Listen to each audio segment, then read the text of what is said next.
You were tuned in to episode 93 of the Goodfellas podcast.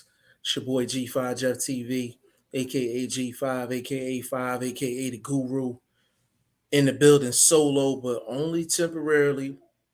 My main man, Boxing First Vlog, will be in here in just a moment. VP Shane will be in here in about good 20 minutes or so. And just want to welcome everybody to the show. We're going to have a real good one today. Lab Coop Thursdays. We're going to be doing some film study today on some of the bigger fights that's going down this weekend. David Benavidez against David Lemieux, Buatsi versus Craig Richards, and also Jamel Herring versus Jermaine Ortiz. Just a second. David Benavidez against David. Mic check. Mic check 1 2 1 2, baby. It's the OG Boxing First Vlog. We in the building a little late. Had some technical issues with the Instagram link that we usually get to set up the show. So again, doing my best to make sure we get y'all the best product available in the boxing market. Absolutely. Couldn't say it myself. Shane will be in here in another 20 minutes or so. Big shout out to Willie G in the building. Said, what's good, fellas? What's good with you, Willie G? Get your pen and pad out today. We're going to be breaking down a lot of film, things like that. Can I stunt you one time just to pause you, put you on pause just 1 second? From time to time, you usually have to dislocate your shoulder to pat yourself on the back, dislocate the other shoulder to give yourself a nice little hug. But I be on point, man. A call that Scardina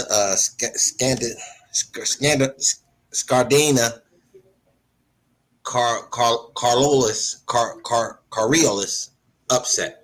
This was another Kiko Martinez type moment in boxing. A guy with 10 losses, very overlooked. And you can't do that without doing your homework. And the guy Scardini, Italian cat, coming in with a lot of steam, and it's in the middleweight division, 20-0, 14 knockouts, blah, blah, blah. He got the brakes beat off him. But you check my IG page, and I just reposted it just to kind of get folks familiar with why we have shows like this, where you really get to tap into that third eye that we be bringing to the table, man. And I know I'm very good at it, man. If I don't do nothing, I analyze this boxing game very, very well. The one thing you're going to get from Boxing First Vlog is self-confidence. That was self-confidence on a poster. You understand what I'm saying? No, homework is very important. Homework is no different than school. You do good homework, do good studying, you usually get good results. You know what I'm saying? So that's what we're going to do today. He said, Willie G said, can never overlook an opponent. That's very true. That's very true. And, when you break down film and things like that and different scenarios, you can actually pick out which opponents is kind of like what we call, quote unquote, live dogs. And that's what the film study actually unveils. So hopefully we'll be able to show you guys some good footage and actually break some things down, which could lead into what you'll see on Saturday. But we got a full boat today. We have Jamel Herring, Jermaine Ortiz. That's a big fight, really big fight. We have Benavidez versus Lemieux, and we're definitely going to break that down. And then we got Buatsi and Craig Richards. We have to break that down as well.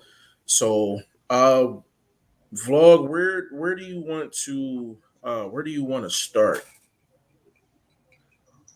It don't matter to me, man. I'm so good at this shit, bro. God damn, I'm not even gonna lie, bro. I think I'm gonna be a millionaire betting on boxing in the next 2 to 3 years. I'll put that on my mama. But anywhere you want, bro, and I'll break down every fighter and tell you what we need to be looking for, as along with Jeff, on how these dudes can win and lose these fights, man. We did it for Bivol, and we did it so excellent that you should be running with us week to week that we have these big fights, because we're going to give you the keys for each guy to be successful. And even in a Saul situation, we couldn't even give you no keys. That's how good we are. We could not tell you how this guy could win that fight against Bivol. That's how good we are. So anyway, Jeff, wherever you want to start at, baby, you know what we're gonna do. We're gonna nail it. Let's start with Willie say Benavidez. Willie G. You said Benavidez. All right. Well, let's start there. So Shane can just catch up when he gets in. But so what we're gonna do is we're gonna start with Benavidez and Lemieux. It's the main event on Saturday. And we have to examine some older Lemieux film. Because to be honest with you, there's not a lot of recent film on Lemieux. It's a lot of 160 Lemieux on there. Give me just a second, bro. Give me just a second. But when if you talking about changes in weight, one thing we can believe in Lemieux will do as he gets older, he'll stick to what he's always been good at. That's the one thing. If we find what we seeing in these clips that Jeff gonna share with us, we'll be able to see what he's good at and guarantee he'll at least try that in this fight with David Benavidez. That's the one tip. When Jeff says, okay, there's not a lot of recent, so we can't see like currently what his speed's like, things like that. We'll at least be able to tell you what we know that and what we see that he's good at, that you could first say, okay, a couple years later, he'll still be trying to do those type things. Facts. What we're gonna do first is actually show we're gonna show Benavidez versus Ronald Ellis. That was basically Lemieux's most not Lemieux, but Benavidez's most recent fight. This video is from Hurry Up Boxing. Big shout out to Hurry Up Boxing.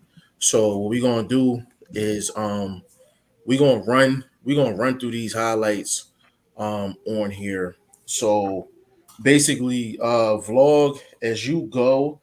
Hold on just a second. All right. So what we're gonna do is we are going to show those highlights. Vlog, I just want you to break down kind of what you're seeing from Benavidez, and then if there's anything that Ellis is doing successfully that can that Lemieux can kind of duplicate in this fight. So we're gonna run it. Let me set it here.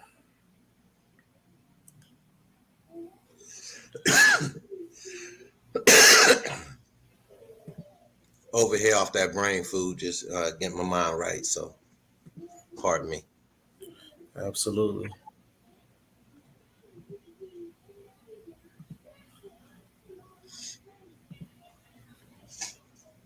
You hit that volume? Yeah, I cut it. Yeah, we don't need that because it's all about the visual anyway. Yeah. First thing I'm gonna tell you what I can say I've seen consistently for the past at least 3 to 4 Benavidez opponents. The shell game been high level. You know what I'm saying? Like once they start getting affected, as you'll see, you see how Ellis came out as if he wanted to be the attacker. But watch when Benavidez really puts the foot on the gas. He shells up and doesn't get back into this sort of, I'm going to be aggressive, I'm going to shoot my shot. I don't think in this scenario, what's the name, was picking the right shots. He was just throwing. So Lemieux, being the OG fighter, I think he wants to be selective with his shots. Definitely don't, wing yourself out. And as you see, Benavidez start coming forward. None of that aggression from Rashidi Ellis once them shots start landing. This early in the fight. So Rashidi looking fresh. He's trying to counter. If you see how quick he slowed down, none of them fast 4, 5, 6, 7 punch combinations that he had threw in the first round started slowing down right in the second. And that's the pressure from a dude like David Benavidez. Now, what I say about Benavidez, I don't know what I like better about him, his long game or his inside game. Pretty good at both, showing that he also has a little bit of a back foot game in this particular fight. So is he decent all the way around? You can honestly say yeah, because look what he did, fighting off the ropes, accepting some pressure, dealing with it, never catching a money shot from Ellis. So you're dealing with a guy that has a little bit of a reaction time. You see how he slipped that counter in there and kept his foot coming forward, just leaned back, but kept right back to the forward motion of pressuring this guy. So again, man, David Benavidez currently is showing us he's a decent package. But again, we looking at a guy in Ellis that doesn't have that pop that a Lemieux has been known to have. I don't know that he still has it. We got to find that out. But we know his record says he does. So we got to believe that he's bringing something into this fight. But like I said, Rashidi Ellis, the good things he did in this particular clip is he at least pressured. He at least attempted to come forward. When you've seen guys in the past wait for Benavidez to put the stamp on it, like early in the fight, I'm coming forward, I'm just going to wear you down, pound you out. Again, David Benavidez not being a one-punch killer that allows guys to really try to throw back. But you trying to match volume with volume, steam with steam, it's hard to do that. You can see Rashidi Ellis doing good most of the fight. Doing pretty good. But what happens? That pressure breaks pipes. And that's pretty much what happens against David Benavidez. So I don't know if you get a guy that has to pressure you to break you, can say he's a pound for pound guy. I know we had bought him up some weeks ago, you know, being a guy that's undefeated, being a guy that's never really got the big name. And, you know, sometimes you got to talk about guys that have that implements of being ducked as being guys that may be pound for pound. Because look, he's being ducked. So are the pound for pound guys scared of him that much? So you kind of got to mention them in that conversation. Nice little counter shot in there by Rashidi Ellis. So what I'm seeing from Benavidez, he can be That's Ronald Ellis. You keep calling him the 47 Ellis. Same dude. Same dude. Unaccomplished. Might not manage to much. And then you got your boy Rashidi in so much deep waters at PBC, he might not be found over there either. I'm just saying.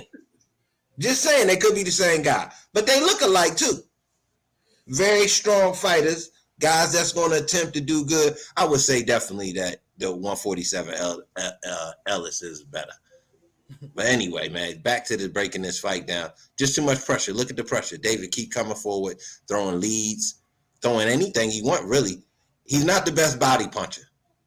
I'm going to be honest. He's not a guy that's going to slow you down with that one shot to the body. So David is a guy, again, if you got some cracks, you might be able to slip something in there and really get his attention. But, again, how you going to deter a guy that's never been deterred? It's going to have to be that shot. I mean, you got your boy holding on in here. And I see that one little body shot. Yeah. Just things like that, you got to be real consistent. He should have doubled up on that, in my estimation. Let me point out something real quick. So if you notice, the way Benavidez throws his hook to the body, he turns that shot into an uppercut, and it looks exactly the same. Matter of fact, let me run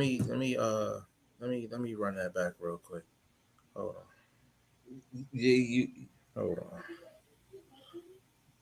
Because there was a particular moment that I want to show.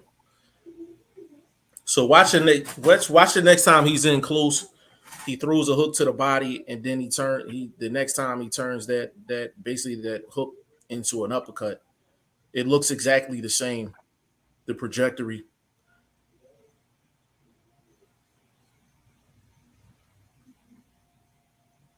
And Ellis didn't fight bad in this fight. Huh? Yeah, Ellis didn't fight bad in this fight. He just ain't got no heavy hands. You got to have heavy hands to push that water back. Strong hands can push water back. You see that body shot that he hit him with, that left hook to the body, and then watch the next. See how that uppercut, it looked exactly the same. It looked exactly the same. So if he's digging to the body, And that's something Lemieux got to watch out for. If he's trying to protect them ribs, David Benavidez got a mean uppercut, and he disguises it well too. See, he was landing the uppercut against Ellis all night. That's a key punch. That's a key punch for him. Key All right, punch. you see, we seen this. Tell me something. What you liking better in Benavidez, the long game or the inside? What do you think is? Me personally, offensively, he's more effective on the inside, but he's just more responsible on the outside, defensively responsible on the outside. We got Okay. VP Shane in the building. What's going on, teammate, cohort, little bruh? Check Yes, this sir. out real quick before you get to jumping in. I think that's where Lemieux can be effective. Maybe try to play the outside. Don't turn this into a war. Try to beat him at the long game. Make David use energy to stalk you, use energy to try to catch you, and then you can counter and crack him. You know what I mean? Because you want to conserve your power and use it when it's best. So I don't know. I, That's a I, cool I, outside I view. would I would say the problem that David Lemieux has is at middleweight, he's relied a lot on punch power. And I don't know how his punch power is translated to super middleweight. Because at middleweight, he was an elite puncher, you know. And you could even argue that this probably would be the hardest person David Benavidez will fight in terms of just single shots. Hey, And hey Shane, do you want me to run? It's about a 7 minute clip. You want me to run this back? And no, it's you want, fine. okay, It's okay, just why I'm saying this is because sometimes David Benavidez is going to give you chances to land your shots, and David right. Lemieux is an elite puncher. He was an elite puncher at middleweight. David Benavidez is more about volume. So one thing David Lemieux is going to be trying to do is see if he can get David Benavidez's respect. But if he can't get David Benavidez's respect, he's going to lose this fight because he Yeah. doesn't have the output and the stamina to keep up with Benavidez over the course of 12. No, that's a fact. Let me get in here real quick. Willie G said Ellis is touching him though. Ellis was getting shots off. He was definitely David getting shots Benavidez off. fights like that. He's He very fights like similar to that. Munguia, where they're going to give you chances to hit them back. Yeah. Willie G, Lemieux has some That power. was what I was Yeah. saying. Yeah. Jamie Leroy in the building. Big shout out to you. You want to get something in, Vlog? My thing is, will Lemieux have the speed to be able to make that power effective? Because you got to be like you seen from Ellis. You got to be able to catch him in between. So will his speed be able to support that power that we Do, believe do, he has? do you I feel think like he has to catch him in between because David Benavidez ain't going nowhere? He's going to be in the that's kitchen what I all said. day. That's what I said. Does he have the speed to be able to do it? We see Ellis has speed, but he had no power. But I don't think Lemieux necessarily needs speed because David Benavidez ain't going to move. He's going to be right there. So you're just going to But basically. his that's what. But if you've seen in a lot of the clips, it was the speed in the counter punching that Ellis was doing that was allowing the shot to get home because Benavidez is a decent anticipator.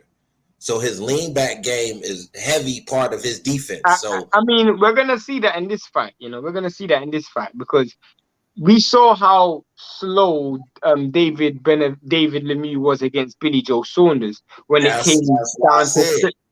That's why I said I don't setting know up if the he has power the shot. speed But at the same to be able time, to counter punch properly. because David Benavidez is going to be right in front of him, I don't think he's going to face the same problems. I feel like the biggest problem is David Lemieux's not used to going in reverse, and that's going to be the problem. He's going to be in there with an almost cruiserweight, and he's not a natural super middleweight. What was David Lemieux's last fight? Someone, I can't remember. Someone check what his last fight was. David Lemieux. I can't. You're on mute. You're on mute, Jeff. Yeah, his last fight was against an unknown guy. He looked like he was in a ballroom somewhere. What was Like it? What was he? it was 668. No. What was the rounds? I think he knocked him out in maybe 2, something like that. I think his last. Who was the last known dude on his resume? I can remember. Don't do. Go through his resume. Go through his last like 5 fights. So Okay, hold on. Last 5 we got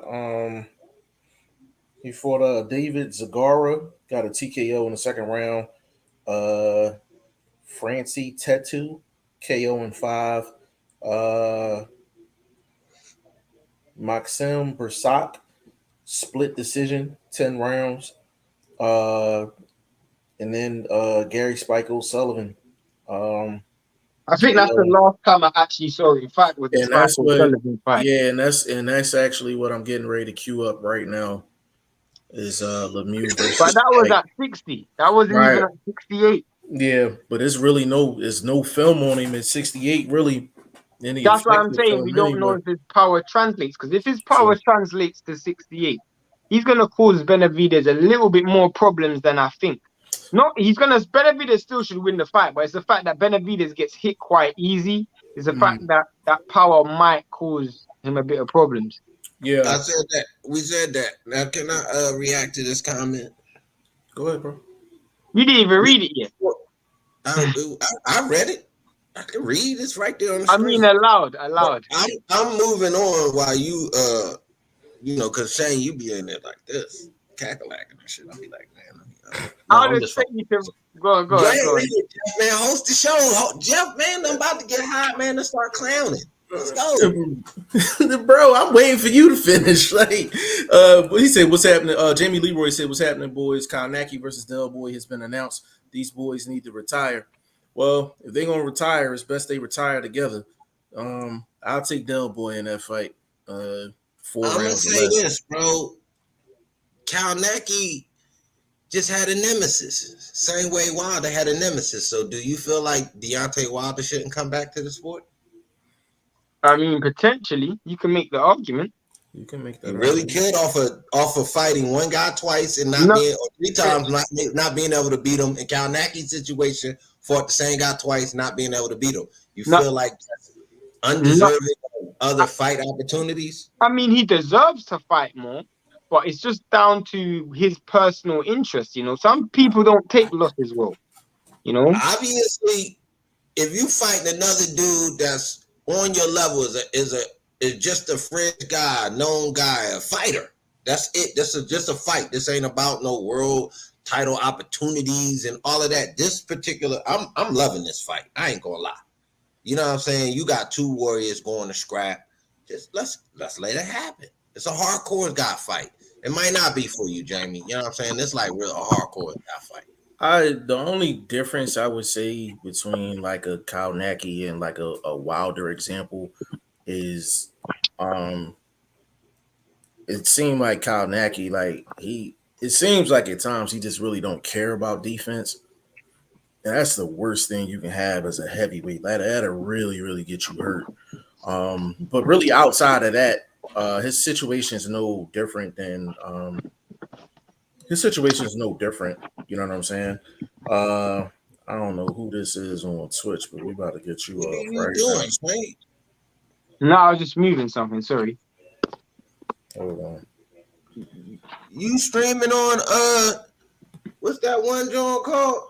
OnlyFans. Yeah, you streaming on OnlyFans, Shane? No, why? I was fucking with you, man. Jeff in here doing too much technical shit and fucking up the flow of the show. You doing too much talking and fucking up the flow of the show. It's like, What the no. hell you getting this shit, bro? Yo, I'm trying to get this off. I don't know. Just ignore it, bro. Yeah, I'll just ignore it. They just going right Wait. down the line. I can't even delete it. That's one of the biggest problems as well. Yeah, but let me show this footage of Spike and David Lemieux. Like, this is 160 footage, but you know what I'm saying? This is pretty much the best we got. Hold on just a moment.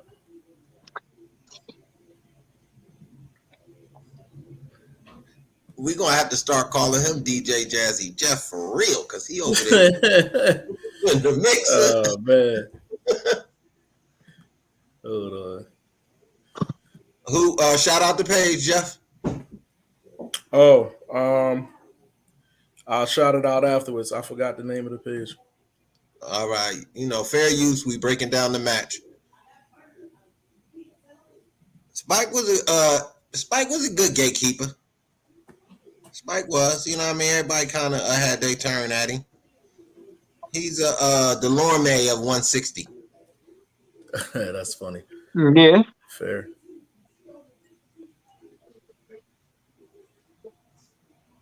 Your boy look old then. Shit. How long ago was this? Oh, he can't take a jab. And that's the problem. We saw that Yeah. against Billy Joe Saunders and Golovkin. Man, it took me 10 seconds to figure out this mother can't take a jab. And I ain't seen him fight in years, bro.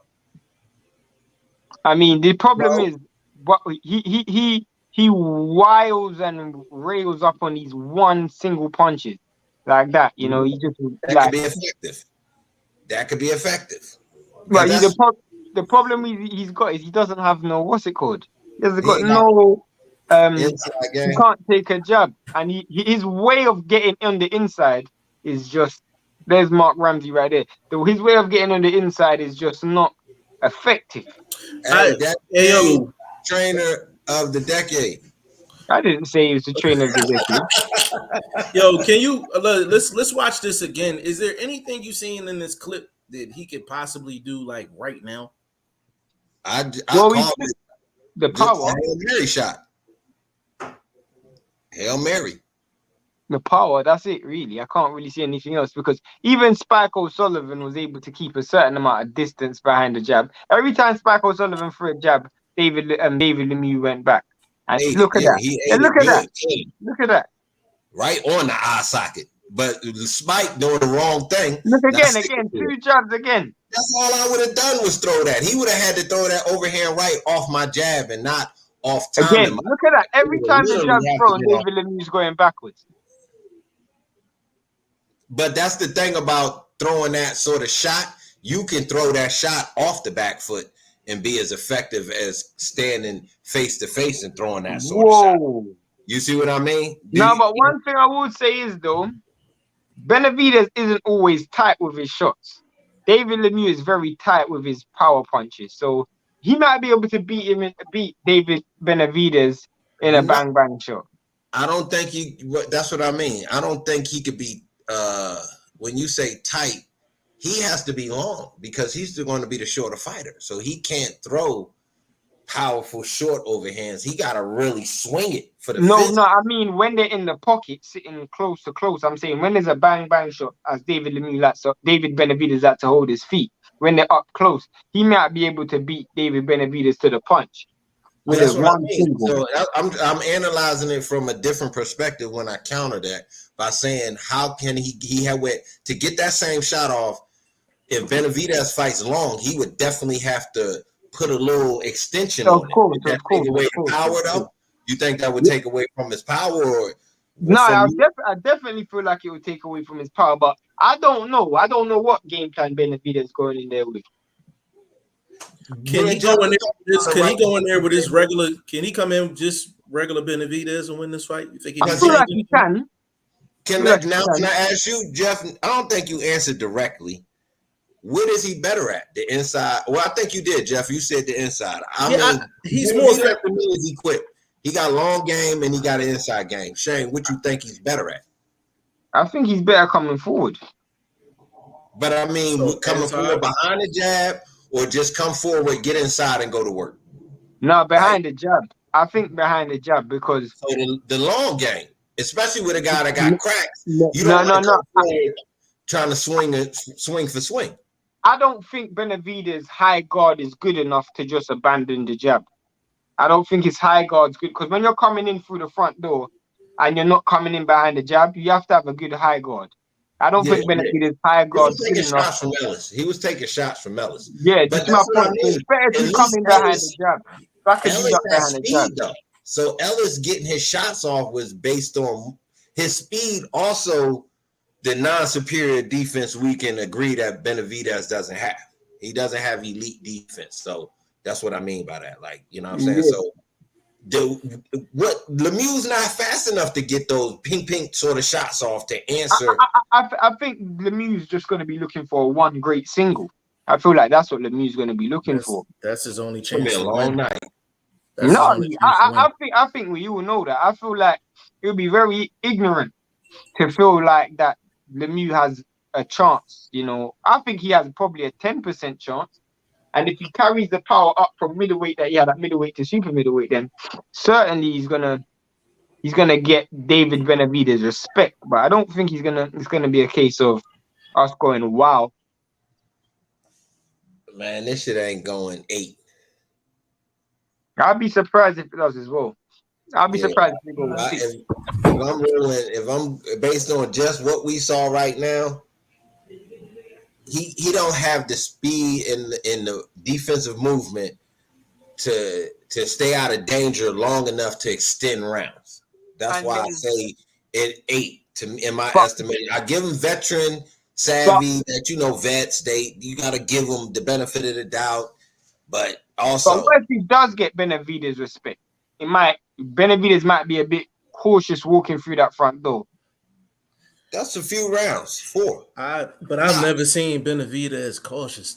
He's That's never the fought a thing. puncher. He's never fought a puncher.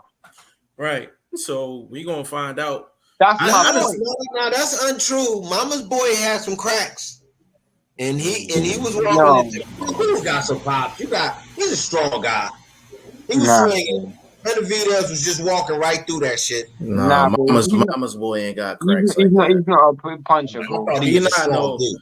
I would say he's average. He's average. When you look at his record alone, he's not. You can tell he's not a puncher. He's not knocking dudes out. But I'm looking beyond that though. Like you can look at a guy. You can look at a guy and how he fights and like how he turns his punches. I'm judging it on how he turns his shots. And I'm talking. Are we talking about the right mama's boy, right? You talking about Dennis Dublin, right? Yeah, His mama's boy. He got knocked out, but that's because he was really winging to answer, and he got caught trading. That's what happens. You swinging for the fences, and you eating these shots. But I'm talking about somebody that's strong that I believe he fought. If people keep saying he ain't fought strong dudes, and I'm saying he ain't fought a power puncher. I'm saying he ain't fought a power puncher. I would say there's a split in how we feel. I mean, I wouldn't say he's a power puncher, but he's strong. He's stronger than Ellis with his punches. So no, 100%. Guys that are strong. You know what I mean? I'm just saying that you could make the argument. I'm not saying it's a fact, but you can potentially make the argument that Lemieux will potentially be the biggest puncher David Benavidez has fought. No, that's a fact. That's a fact. Say that again. We don't know. That's why I said potentially. We don't know. We don't know. And for anybody in the chat that tap in with us, I'm rolling the Benavidez inside 8. I'm saying inside 5. I could see inside 5. Older Lemieux. I'll go inside 6 to backdoor the little homie. I'll go inside 6. I'm feeling that good about this pick. Yeah, I just think he just going to, because Lemieux's not defensively responsible. Even when he was at his best, he's not defensively responsible. So he's older. Yeah, he's older and slower. So I would say if Benavidez don't get him out of there within 6 rounds, we got a problem. But I'm disappointed with David Benavidez people that he's fighting. To me, I don't think he's been fighting good enough fighting. Well, Shane, you know how this game go. When you're dealing with a guy like that, it ain't too many people in the line waiting to get in. I hear you, but the reason why I still am questionable. I'm questioning that because there is still fighters out there. No, you to support Shane without you even having to go that deep, to agree with you, cut you off a little bit. The bag will be too high to get these guys that we say he needs. So how much are they able to afford to get the right guy till a belt opportunity comes? You see what I'm saying? That's what I think it is. The pay may be too high. Well, I can't really see his career progressing past where he's at right now if he's not getting better competition. Yeah, but that's different from that. I get what you're saying, but is it because of the cost? Basically, is my rebuttal to it. But then how does that change? I don't know, bro. I'm not an inside. Y'all guys smarter than me on that side of the game. Because my point is, it's like without fighting better competition, your stock isn't going to increase. And in order for your stock to increase, you need to pay a dude more money. But that's what I'm saying. Like, we can bring up numbers right now. How much do you think Lemieux is getting? 200,000, 100,000. No, I think getting more than that. I think getting more than that. She's getting more than 200,000, maybe. Through Alf, yeah, absolutely. Mm-hmm. Yeah. But even with that, like someone's got to take a gamble on Benavidez. That's what I think. I think someone's got to take a gamble on Benavidez. The reason why I know he's making more than that, bro, Erislandy Lara makes $1 million a fight. But he's signed to Al Heyman.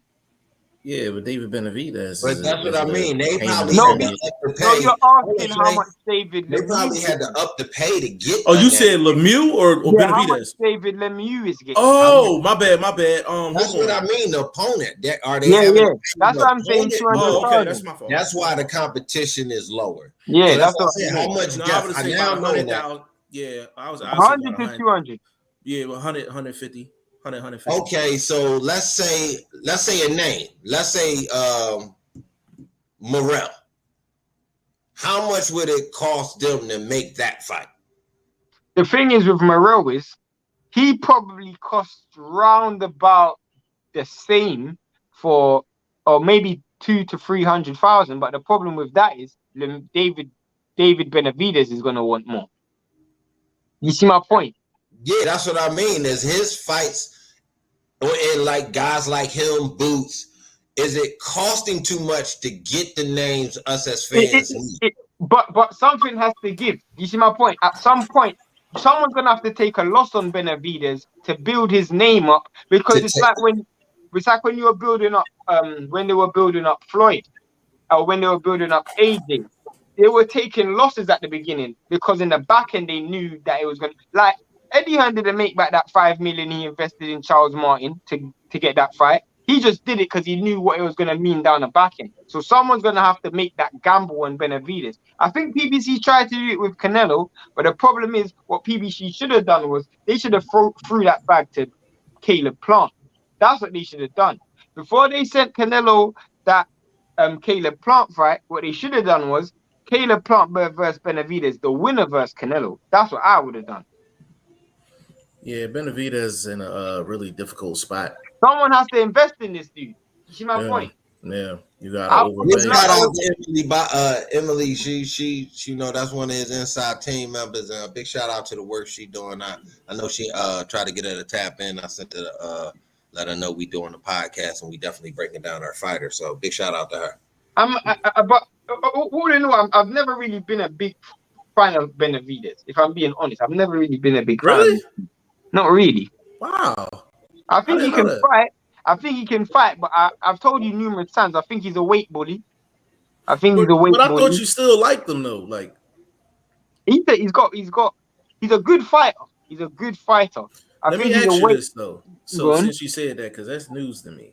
Let me get Jamie Leroy out the way real quick. He said Lemieux left hook is powerful, but he's getting stopped under 7 rounds. Yeah, he's got power. I agree. No one can question the power. I agree. Benavidez, Joe Smith 175. Who wins that fight?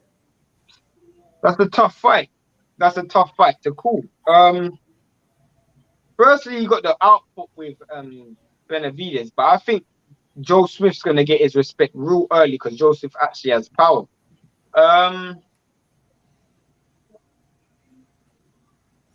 Tough one, ain't it? That's a tough one. It's a tough one. I'll lean towards Benavidez, but I can see Joe Smith winning the fight as well. I got a better one. Joe Smith. I mean, my bad. Benavidez, Jesse Hart. Oh, Benavidez. Benavidez. He don't have enough power. So that's what I'm saying. But his size, him being naturally the bigger guy. We know Benavidez doesn't have one punch KO. So that's not something that Jesse would have to worry about. So would he be able to go trade? But Benavidez is bigger than Jesse Hart. Yeah. Naturally walking around? Yeah, bro.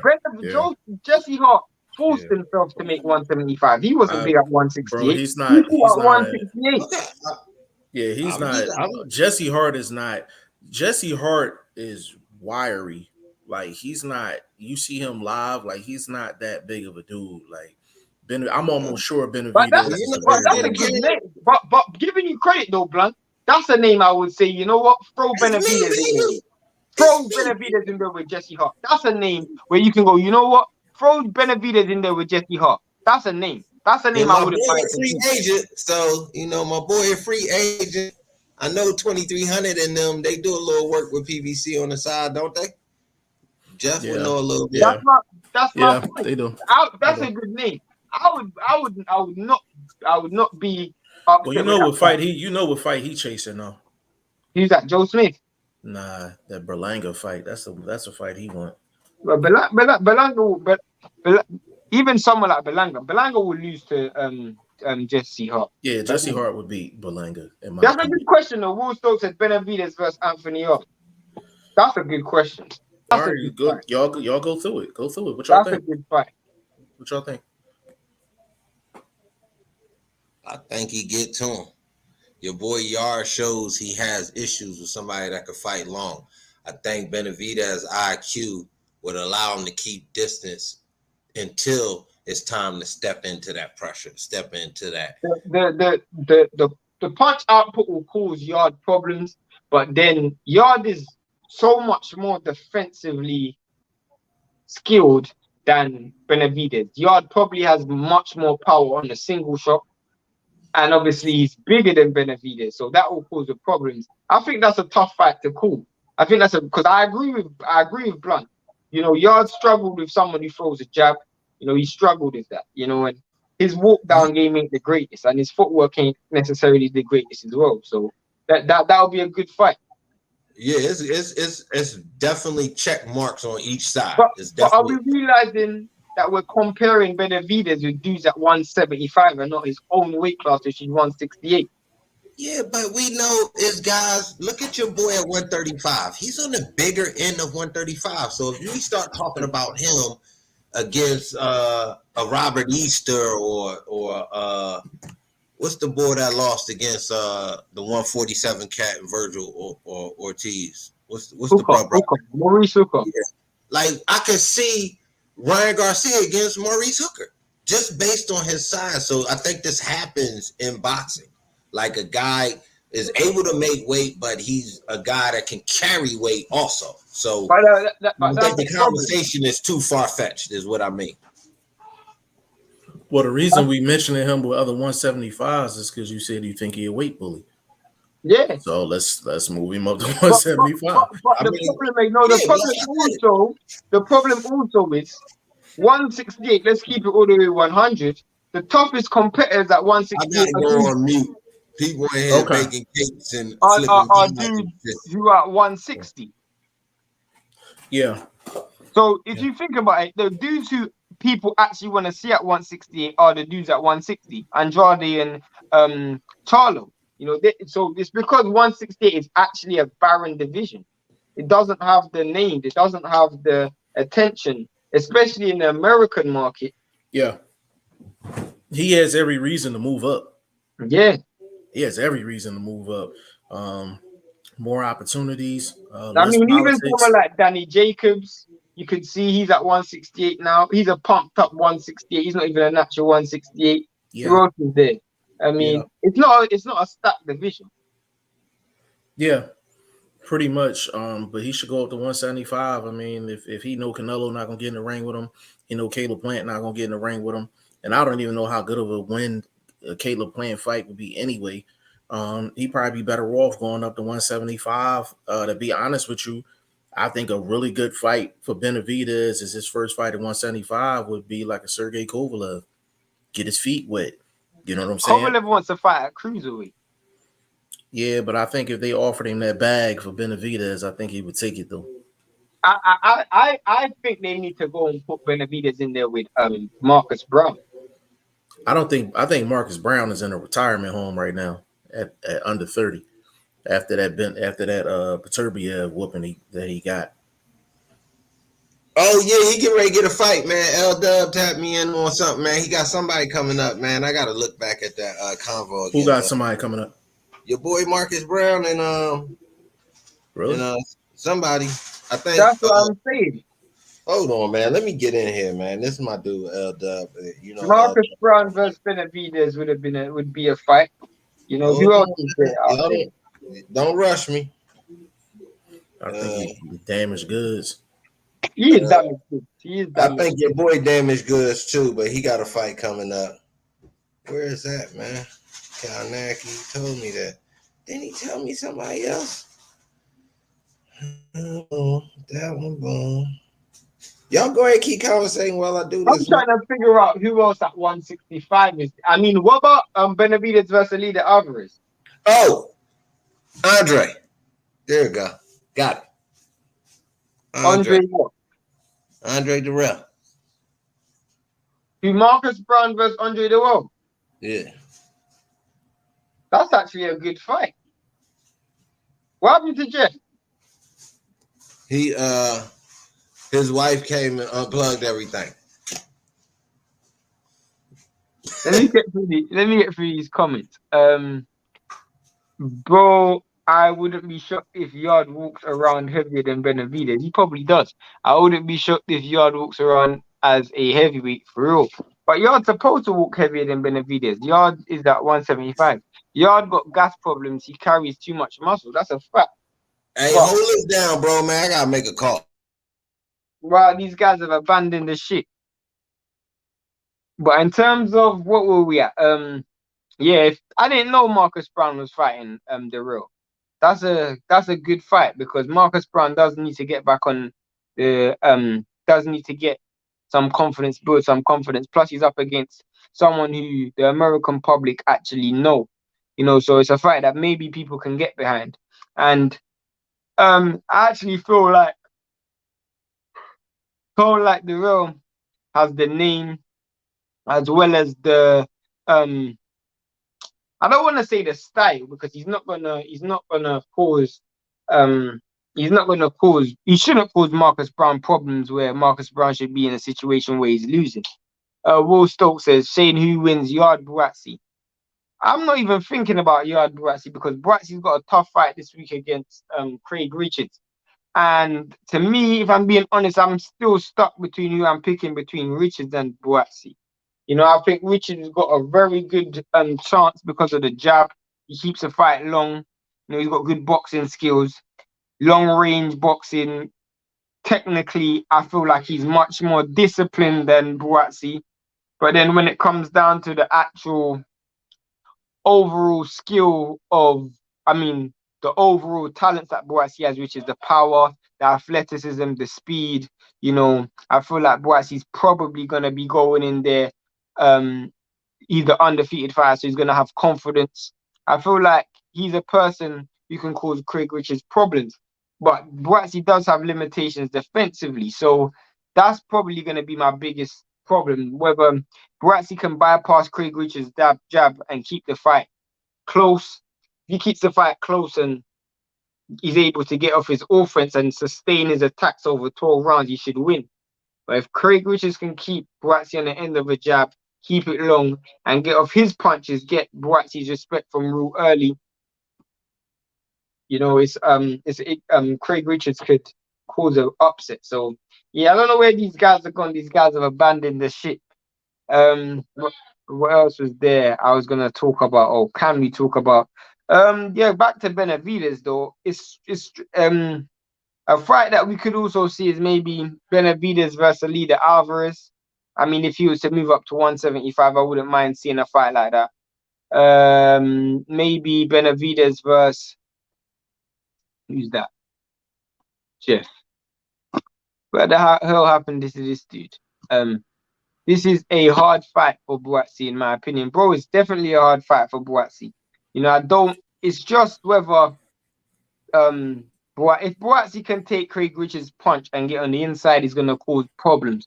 But I feel like with Craig Richards' boxing skills, his technical ability, his size, his reach, his range, his height, he can just cause Buatsi so much problems. And I've seen so much defensive deficiencies in Buatsi. I feel like Craig Richards can exploit. It's just whether Craig Richards can take Buatsi's power.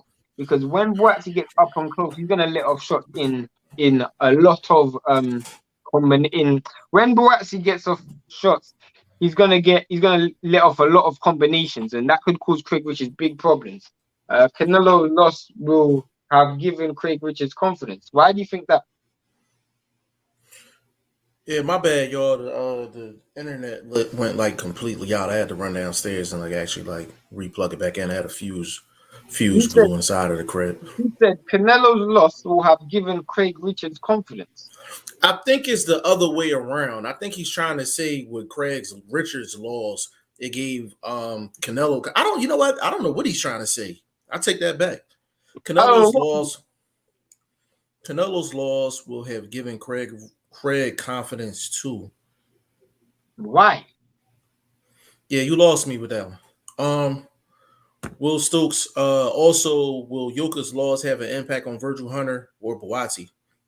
Neither. No, neither one. Neither one. Neither one. I think what, especially with coaches, they're able to get losses out their head real quick. And Hey, it wasn't like a fight where it was high profile like a Eddie Reynoso. It's better if you said if Eddie Reynoso's loss with Virgil with Oscar Valdez had an effect on Canelo. You know, high profile yeah, loss would affect Eddie Reynoso moving forward. With yeah. with Virgil Hunter, he's got so many clients, and the Tony Yoka fight, it wasn't a high profile fight where he taken embarrassment, or it was a case of people could look at him and were questioning his performance. So it shouldn't be something that had no effect Um, on Virgil Hunter at hey, all. hey, Will Stokes to double down on that. Virgil Hunter was in the corner with Dominic Brazil when he got knocked out by Deontay Wilder. People don't even talk about that. You know Mm-hmm. what I mean? So trainers and fighters, they are in their own specific pockets. The, the, I the mean, only time that has an effect, because like let's keep it real. I mean, um, Bomac was in the corner for Amir, Crawford, and then Amir Khan. You know, right? we I feel like the only time it has an effect is, let's say, someone like Tunde Ajayi and Anthony Yard. That is a situation where a loss, if that would affect if Tunde Ajayi if he was coaching somebody else. You see my point? That would affect Yeah, mentally, yeah, because there's a certain emotional connection. I give you another example. Um, um, Danny Garcia and Danny Garcia's father. There's an yeah, emotional connection there. So whoever yeah, he coaches, or Robert Garcia and Mikey Garcia, you know, there's an yeah. emotional connection there. You know, Right. especially when you're leading up to. In fact, I'll give you an example. I'll give you a real good example. I Mm-hmm. remember when Anthony Joshua was gonna fight Dylan White, and in preparation for that, Dylan White hired Klitschko's coach, which was Jonathan Banks, and Jonathan Mm-hmm. Banks was coaching Klitschko to fight Fury. And then obviously Klitschko had lost the Fury fight. And going into the Dylan White fight, Jonathan Banks hadn't invested as much time into Dylan White as he did Klitschko, because obviously Klitschko was world champion. That's the Right. only way where you can see an effect. That's the only way in which you will see an effect. Yeah. Yeah. Again, before we move to the next comment, apologies for the tech stuff. I had a fuse blow in the house. We had to go fix that real quick. Appreciate y'all sticking around though. Will Stokes, because Craig performed better than Canelo against Bivol. But I mean, Craig is almost twice Canelo's size too. Like, you know what I mean? Like, it's just two different dynamics. And Buatsi never been close to fighting someone like Bivol. Yeah, no, Um, and you, yeah, I you understand can that. you can tell that Craig Richards has looked at that, because he did bring it up in the head-to-head when he said that um I've been at elite level and I've lost, but I have been at elite level. Whereas Buatsi, you haven't been at elite level. So to a Yeah, certain degree, he is taking it with him. But what I would say is Buatsi is way more aggressive than Bivol. Bivol is a better fighter than Buatsi, but Buatsi is aggressive. So if he's thinking that because the Bivol fight was so comfortable that you're gonna go against Buatsi and it's gonna be comfortable, you're in there for a big mistake, because yeah, Buatsi is aggressive. yeah. I'm gonna actually run some Buatsi footage versus Bolotniks Mm-hmm. vlog. Shane, I just want y'all to just run through it and just let me know what y'all seeing during these highlights. Cool. All right, give me a second. I'm trying to touch a bag this weekend, so I need to see all this personally myself anyway.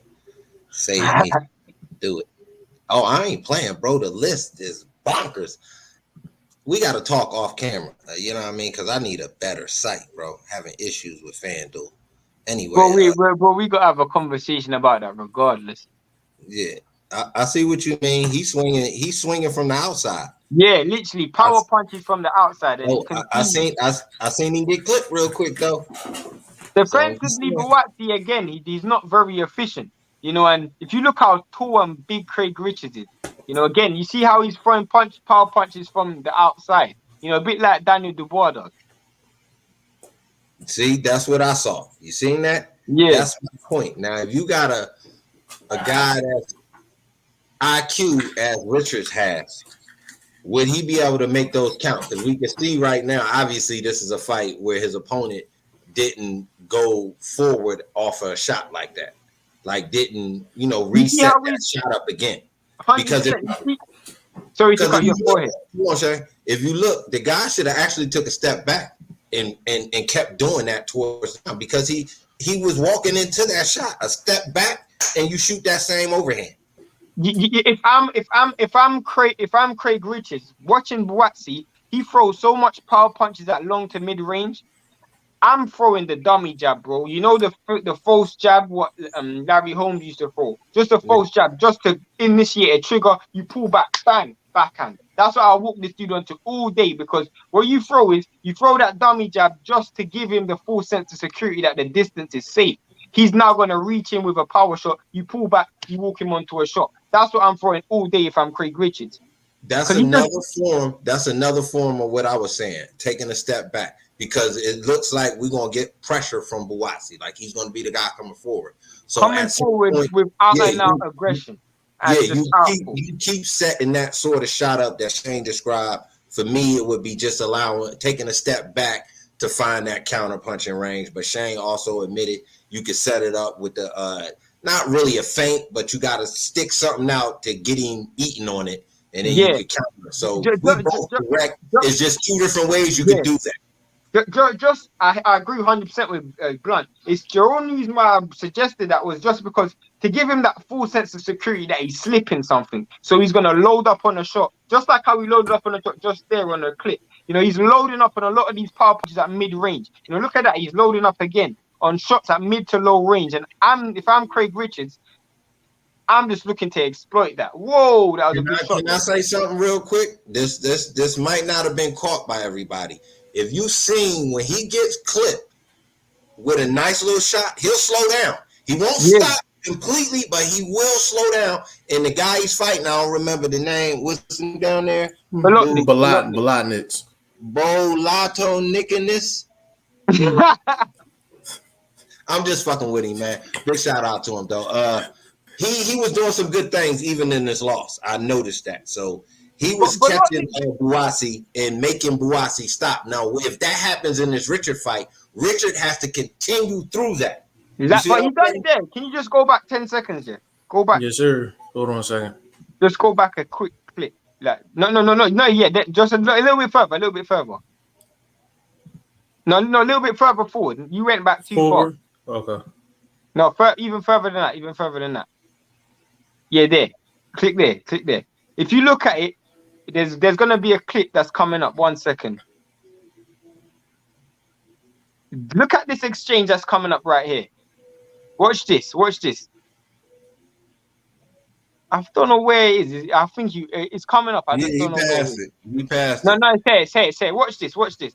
He's just standing right there in the pocket and he's just taking shots. Defensively, Buatsi is not the most, what's the word? Defensively responsible. Sound guy. Yeah, he's not sound at all.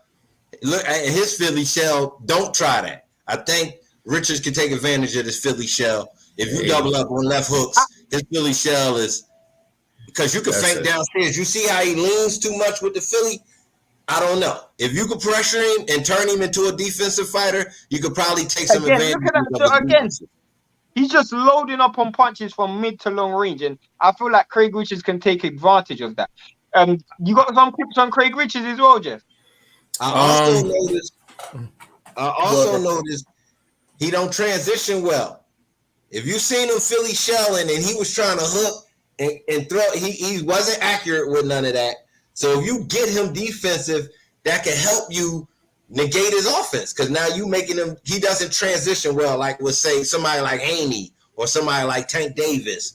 Yeah, from defense to offense is a lot more dynamic. But that's a nice guy. I'm not taking nothing from him, but there are some little bit of weaknesses in there that I think Richards may be able to capitalize on. Of course, and he loads up on. He doesn't come in behind the jab neither. He just wails in these shots at long range, power punches at long range, and he defensively just doesn't get his head off the line at all. You know, look at that. That's a shot, power punch at long range, unnecessary power punch at long range. Well, Yeah, Bolotnik didn't have a jab either. See, that's No. where Bolotnik went wrong. He didn't have a jab to stop any of that. He just coming right through the front door like your door open. So, you know, a burglar gonna be a burglar. but the thing about Buatsi, the reason why he gets away with a lot of his little deficiencies is he stepped on his foot right there too. Y'all ain't see that. He's probably top 3 in terms of just pure athleticism at the division. Yeah. So it's going to take somebody athletic to take. It's going to take somebody athletic to take advantage of some of these. Good distance management, which Craig Richards does have. Craig Richards does have that. I'm really questioning, does he have enough athleticism to really over the exploits? Yeah, to exploit some of these things. I feel like if Craig Richards can land something on Buatsi early, he might be able to get his respect, because if you look at it, that wasn't a fight that Bolotnik lost because Buatsi had too much power. He just got overwhelmed with punches. Yeah, and Buatsi, I'm just gonna keep it real. Like, Buatsi's like disrespectful. Like, like, he's disrespectful. You understand what I'm saying? Yeah, like, he's this is some. You know, let's watch that. Let's watch this. So we're gonna watch. Basically, these are highlights of Craig Richards and Dimitri Bivol. All right. If you look at how, first I want to say, look at the Craig Richards' frame. Like, this dude, for them to compare this dude to Canelo was just ridiculous. Look how tall and big this dude is in comparison to Bivol. So we're gonna run it. All right, we're gonna run it. Y'all call it.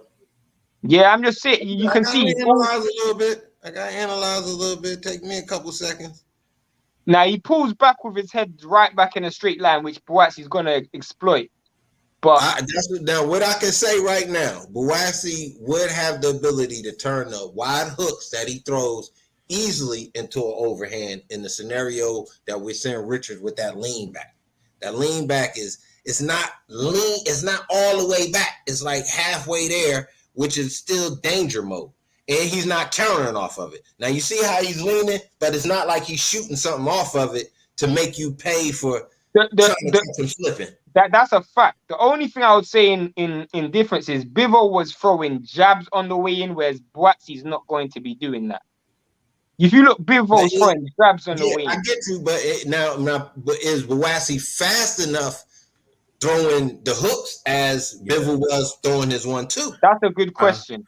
I think he is quick enough. And the reason he gonna get him off, Craig Richards' feet bad, yo. Bad. Yo, he fights too tall. He fights. I'm already seeing some. Yeah, he fights way too tall. Buatsi's the favorite already. I mean, I can. Yeah, he's defensively no dip in the knees, no spin off. He's either straight forward or straight backwards. Yeah, and the problem is this is the problem with Craig Richards is if you look at it, he fights too much on his heels, not on his toes. You see my point? So that's why he's stumbling. And that's because his base is too wide. You're able to spin off. You're able to kind of slip back faster than being flat-footed. His base is too wide.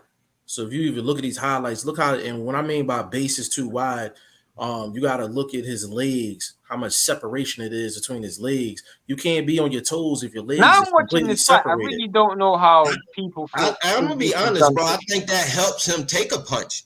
Because if his legs were any closer, it would almost level him out too much where you could just be kind of tilted over. That's a good straight right handle. Well, the thing is, if you notice, bro, like Bivol, when he decides to start punching, he can get 5-6 shots off and know nothing's coming back because his base is so wide. So that's what I mean. That's another breakdown. Great by Jeff. His offense to defense, based on the way his base is not set up for him to go from offense to defense to answer whatever Bivol initially threw. So I get you on that one. He's not going to be counterpunching in this fight very well. Craig Richards stance. Yeah, Buatsi's gonna come in here real disrespectful. He gonna come in here real disrespectful, yo, because his feet bad. Craig Richards is going to hit him with something early within the first 3 rounds, kind of But I, I, turn the I I tide. feel I feel like Craig Richards is gonna have much more success with the jab control though. But you got to. Here's the thing, though. If you You got notice, to be willing to jab first. if you But notice, what? Go on, go on. if you notice when Craig Richards throws his jab, you can counter right over the top because It's Yeah, slow as he fuck. don't Yeah. yeah his This shit pull you slow. He can when counter he it pulls with a his jab. jab back when he pulls it He can back counter it it's with a real jab. slow. Yeah, yeah. it's And And slow. he it's real slow. pulls the jab back to his hip. Watch every jab he Yeah, pulls back, always to his hip. Look how I'm where gonna the tell jab you goes. What? something right off top.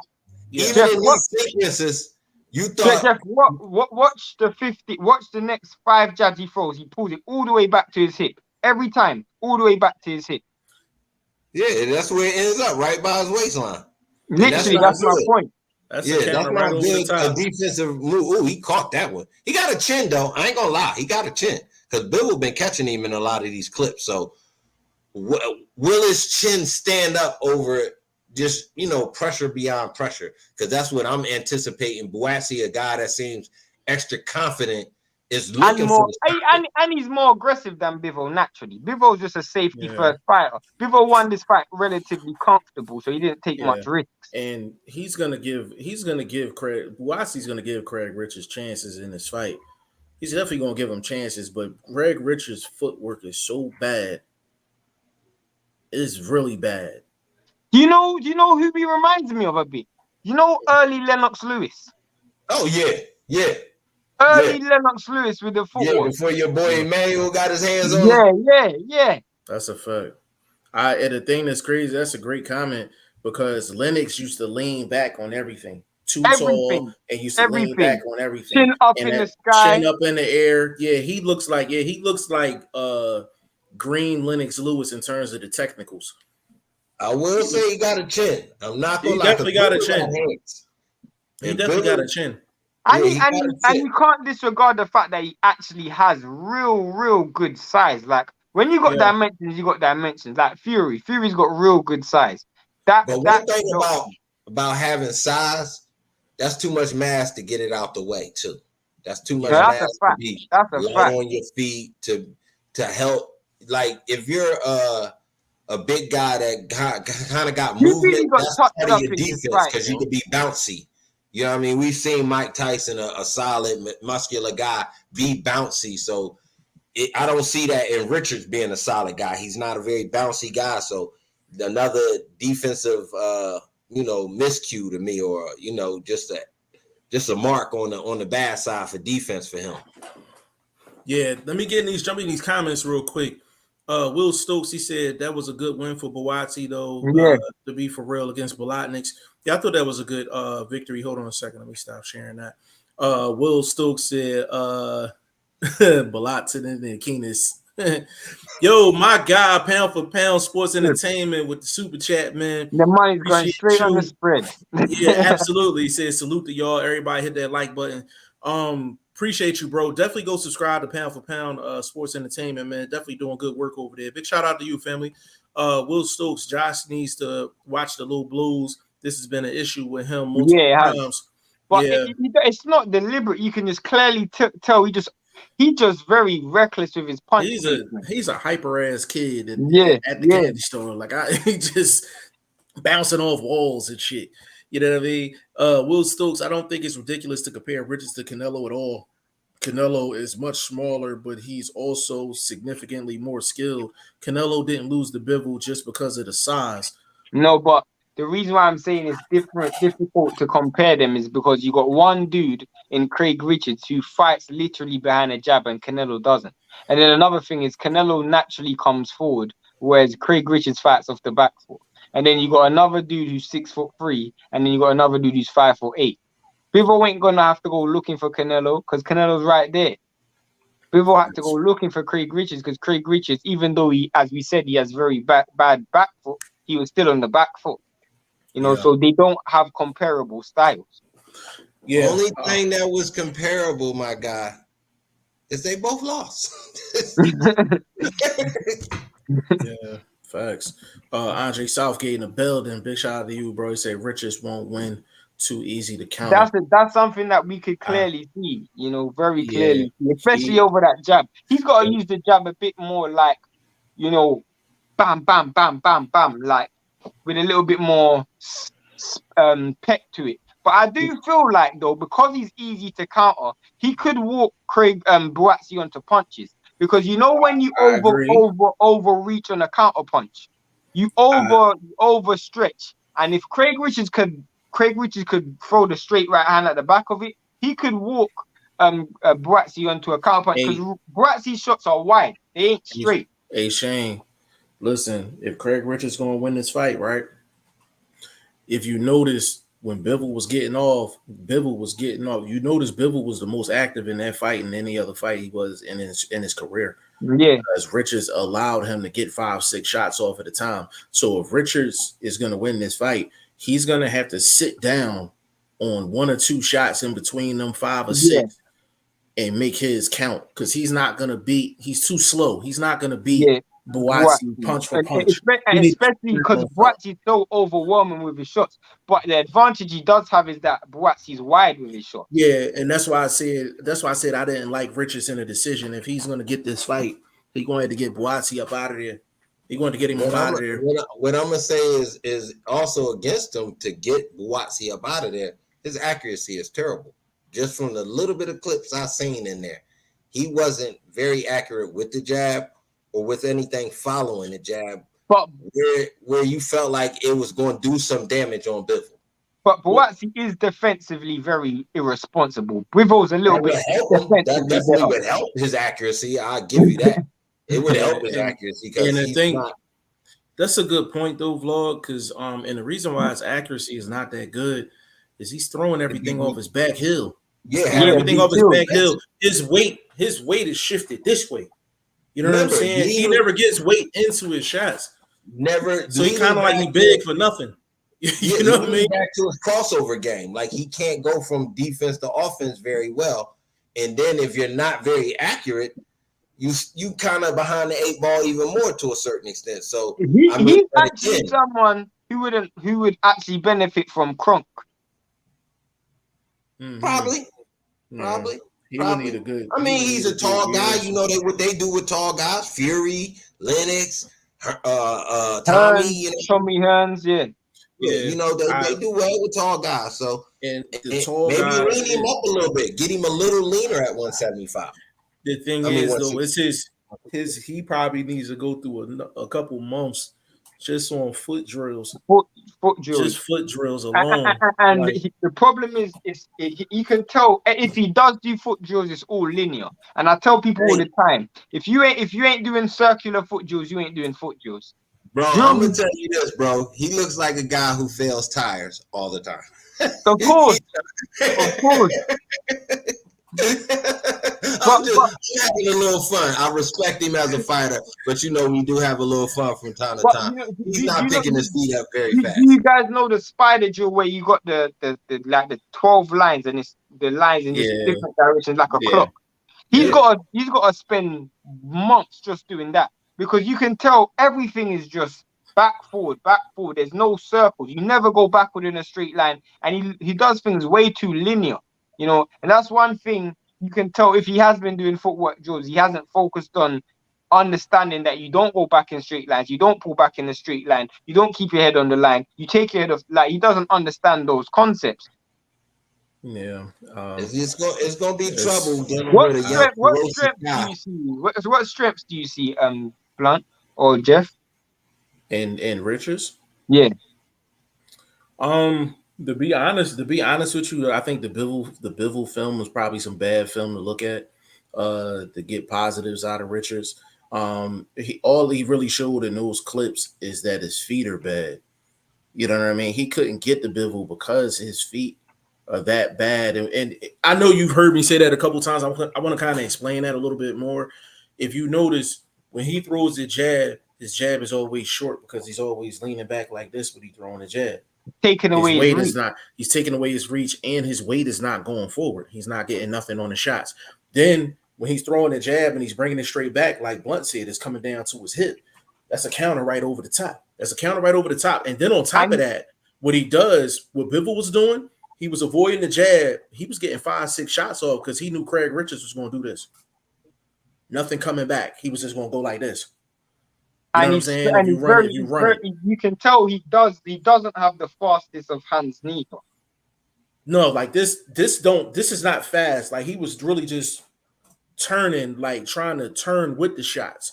But if I know I can get 5 or 6 shots off, and all you're gonna do is this, I'm gonna throw 5s and 6s all night. I'll give you an example of someone who has exactly the same style as Craig Richards, but the only difference is they have better footwork, and that's Joe Joyce. Joe Joyce is as slow and as sporadic with his style, very robotic. But because he fights on his toes and not on his heels, you can see the effectiveness of Joe Joyce. That's literally one of the biggest differences. Obviously, Joe Joyce has much better punch output, but I'm just meaning in terms of their stance and posture. Joe Joyce's base is solid. He don't let nobody get him on his back heels, and everything is shifted going forward. That's the difference between Joe Joyce and a guy like Craig Richards. Like Joe Joyce is actually using his size for good. Yeah. Craig Richards is using his size for nothing. Like he's big for no reason. He's big for no reason. But that's where not of them, no. But that's what I'm saying. That's where we can tell the opponent, because obviously we can see he has size. So I'm very sure his corner, his team, they've got him in fights that he's won to use his size to his advantage, coming behind his own jab, trying to land the right hand, things like that.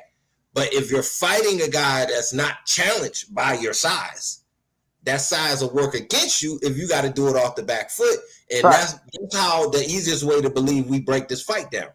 Richards will be on the back foot.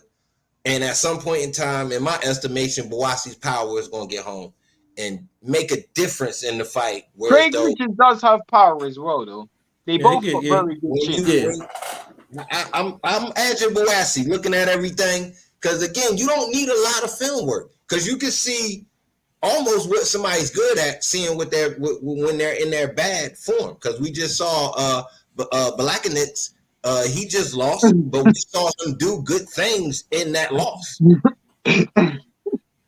Yo, Blunt is the coolest dude I know. Yo. You saw the Benavidez. I know what I mean, man. That's the homie, man. I'm like, damn.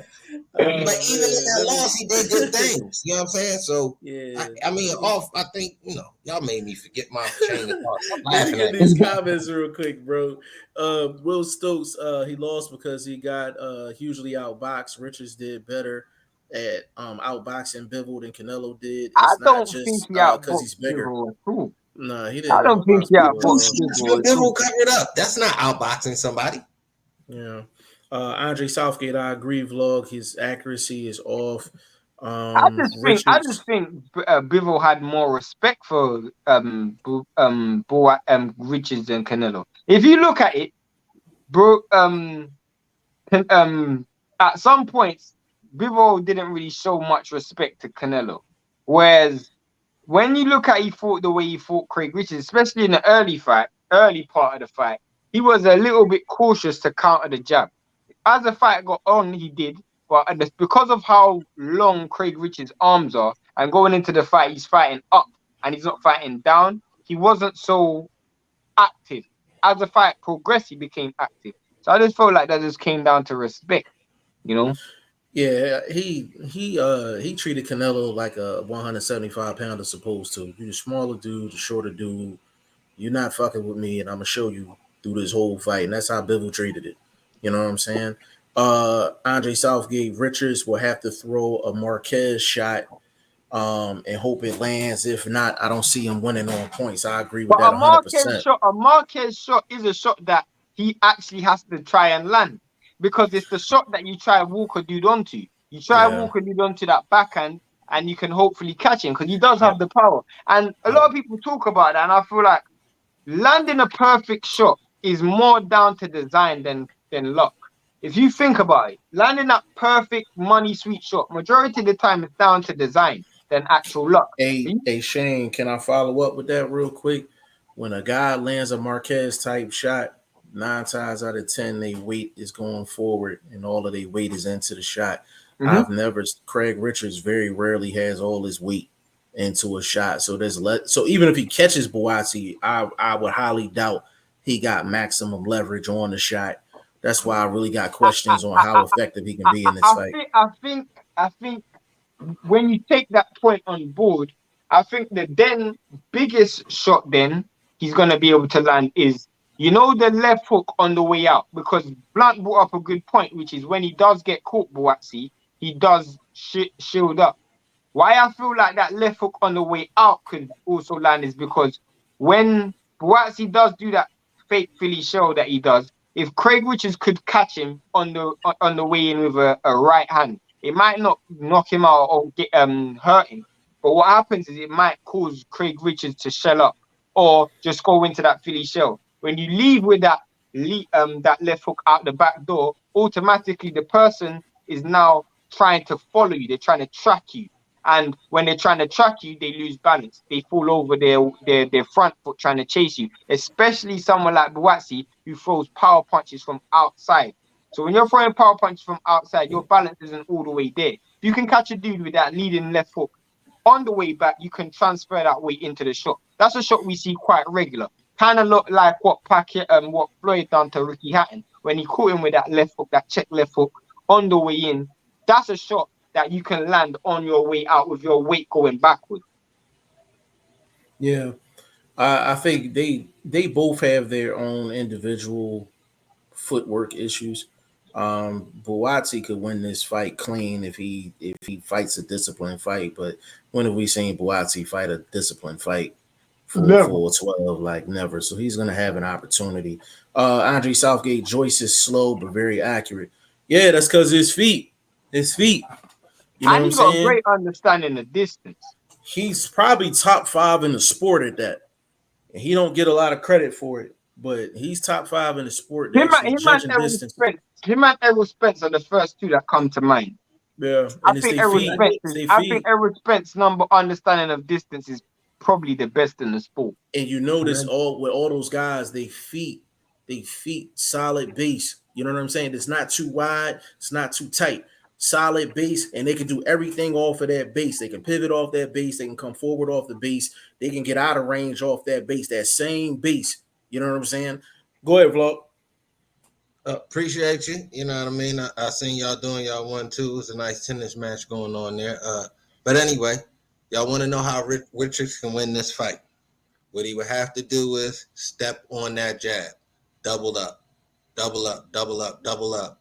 Once he finds the proper range, then you follow with the right hand. 1-2, because that 1-2 could be timed by a young athletic guy in Buatsi. Even though he's not super athletic, he does have some athleticism. So what you want to do if you Richards, this is the first minute of the fight, about 10 jabs, doubled up. So that's 5 sets. Then you find your range for the right hand. Once you find your range for the right hand, you you turn that into a lead. And that allows you to be defensive, keeping your hand home, leaning, and throwing that over the top. You see what I mean? So you got to pressure a guy that wants to bring you pressure. So you break him early by stepping to him. That's how I see Richards to win this fight. He got to break this young dude early in the fight, between 1 and 3, to make this young boy be like, damn, I can't keep coming forward because I'm running into shit. So he's again, like we said, if you hit him, he resets. Hold up, shit. I gotta start, do this all over again.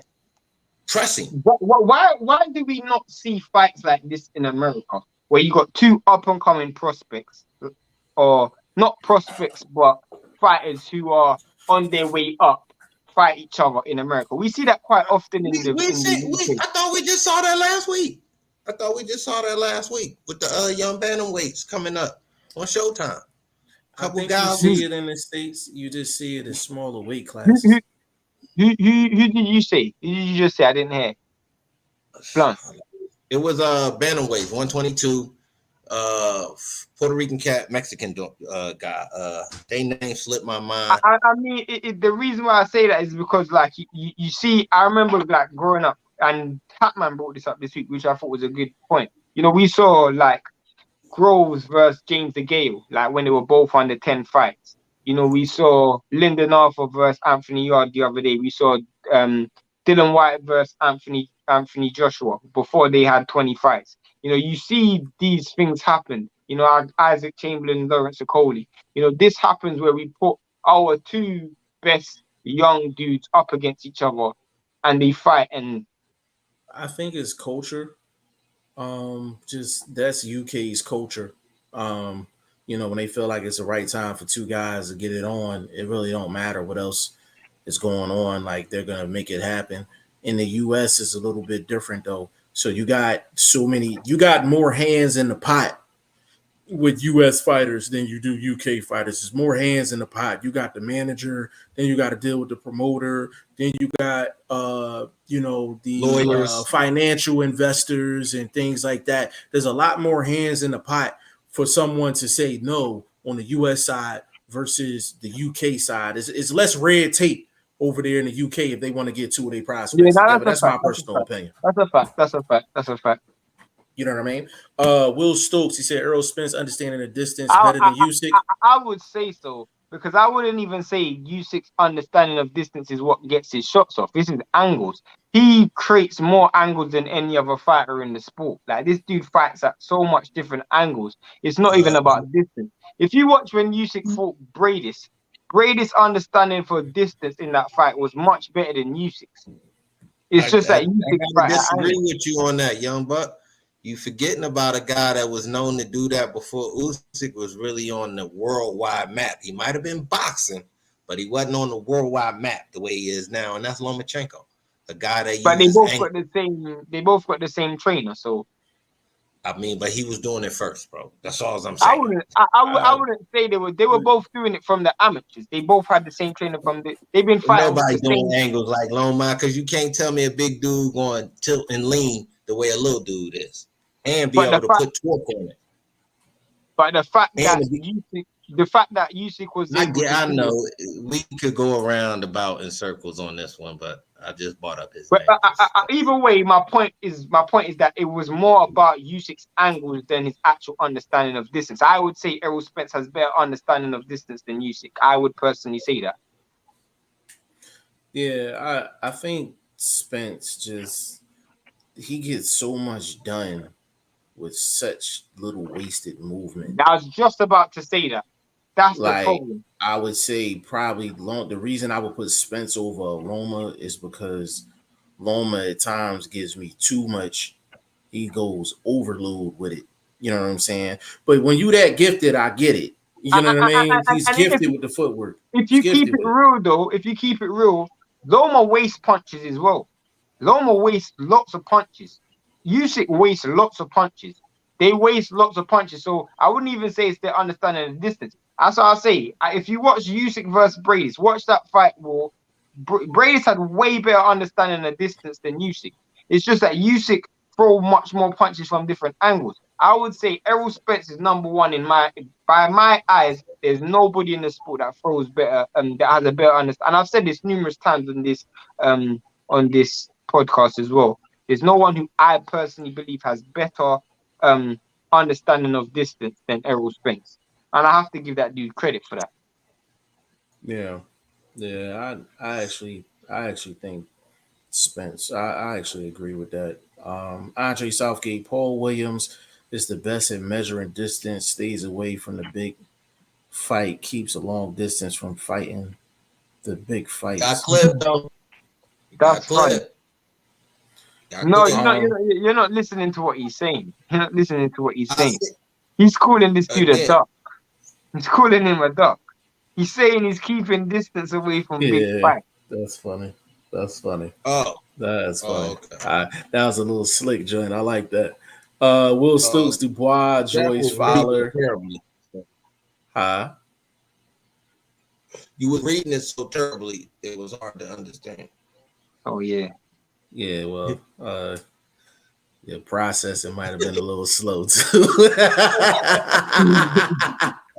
Will Stokes, I'll try to work on it though, bro. Dubois, Joyce, Fowler, Fitzgerald, Cash, Bentley, Taylor, Some others Oh, you didn't David. mention, Yeah, too, from recent times. Yeah, it's just less red tape out there in the UK. I can't lie. Every time I watch Errol Spence, I always feel like he's not as good as everyone says, but maybe I'm crazy. you're crazy. You're You're damn definitely, crazy. you're definitely You're crazy, crazy. I bro. Will Stokes. Let me break something down to you in regards to Spence.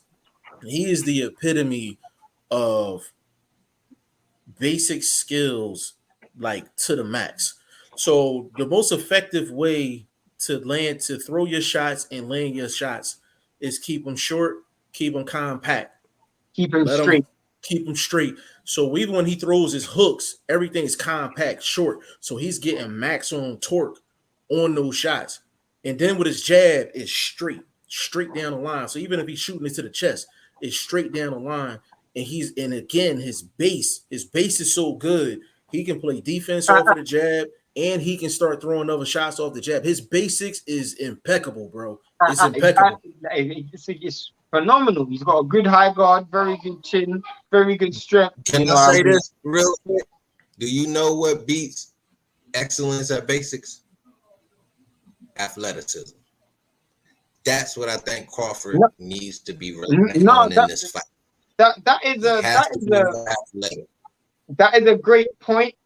But I feel like the reason why I would say, to me, what there's flaws in Errol Spence's game that Terence Crawford can exploit. But the problem is, it's all about the mental side of Crawford going into the fight. Because to me, I still feel No, Errol Crawford. that's with every fight though, Shane. But we just saying y'all giving this dude props for what he does best, and y'all just said this dude's basics is the elite in the sport. Okay, what beats somebody that's good at basics? Somebody that's athletic, somebody that can jump higher, somebody that can run faster, can Yeah, beat a guy that's fundamentally sound, runs the playbook accordingly, that sort of guy. So that's all I'm chiming in with. I don't know that Crawford is more athletic, but he's shown it. He's thrown punches at different angles. He does different things in the ring. He's not the most athletic guy in boxing. He's no Zab Judah, in my estimation. Maybe at 140 was more similar to Zab with that natural athleticism, counter punching, you know what I mean, throwing at different angles, things like that, and setting traps, being patient and strong. He just got to be smarter with his athleticism because he's older. So no, that's a Yeah, fact. yeah. I mean, you definitely can say that, especially with the athleticism. Is this with a guy with the athleticism? They have to that athleticism has to be elite over the guy And that has the basics. to me, it's the discipline, bro. Because Errol Spence is a dog, and just because a lot of dudes who are athletic, they get caught in dog fights. You know, they end up holding their feet a little bit too long because they're in love with their strength, or they're in love with their speed, or they're in love with their power. And we even that's see some Zab Philly Judah shit. do that sometimes. And I feel like it's about being disciplined. Like, you've got to be willing to stick to the game plan. Because to me, Terence Crawford could just fight off the back foot and box. But the truth is, this dude is going to want to go in there and show that he's a dog as well. He's going to want to be a man. He's going to want to prove that he's physically strong. He's got the power. He's got the athletic. He's got the strength. He can stand up with Spence. You know, he's going to want to show that. Yeah. And that's the thing. Like, it's so Will. Just to kind of sum it up, like there's a lot of reasons why Spence is great, and everybody doesn't have to be super athletic to be great, but a lot of the basics that boxers need, Spence has it, and he's been fighting that way since the amateurs. So he's been sticking to the script his entire career, man. Will Stokes, like, to me, It, it, Crawford it, Spence is an easy fight to it ain't call. easy to call for me. That ain't Nah, easy to that call for ain't me. I it don't know ain't what this dude's talking it about. I ain't ain't no. easy I to To call be for me. honest with you, it's not an easy fight to call for me, because I'm like, Bud can make this fight extremely difficult for himself, Mm-hmm. or he could um he could kind of run away with it too if he could. Will Stokes is disregarding the mental side of things. I feel like that's what he's not paying into attention. Boxing is mental. and he doesn't understand. I feel like Will Stokes, you kind of take boxing a little bit, and it's funny. I'm telling you this because you proved to me that you can predict fights, but you're taking fights too much at face value, and I wouldn't do that if I was you. What you want to say in a fight like this? How if you want to talk about it mentally, you got to give Bud the mental edge because Bud has literally been at the top of the food chain in boxing longer. Might not have received the financial blessings, but accomplishments have been a little bit longer than Spence. Spence is in the recent, what you got to say, the last 6 years really has kind of implemented himself. We got to go 10 back for Bud. We got to go 12 back for Bud. You see what I'm saying? I get what you're saying, but can I tell you why I'm saying that the mental aspect for Bud is a problem? Because I've seen Bud make fights harder than it needs to be. Bud can win every single fight just clean sweeping. But I see this dude make fights deliberately hard for himself to prove points. Like I remember when he fought Jeff Horn, and he wanted to prove to everyone that he was physically stronger and physically had more power than Jeff Horn, when all he needed to do was box.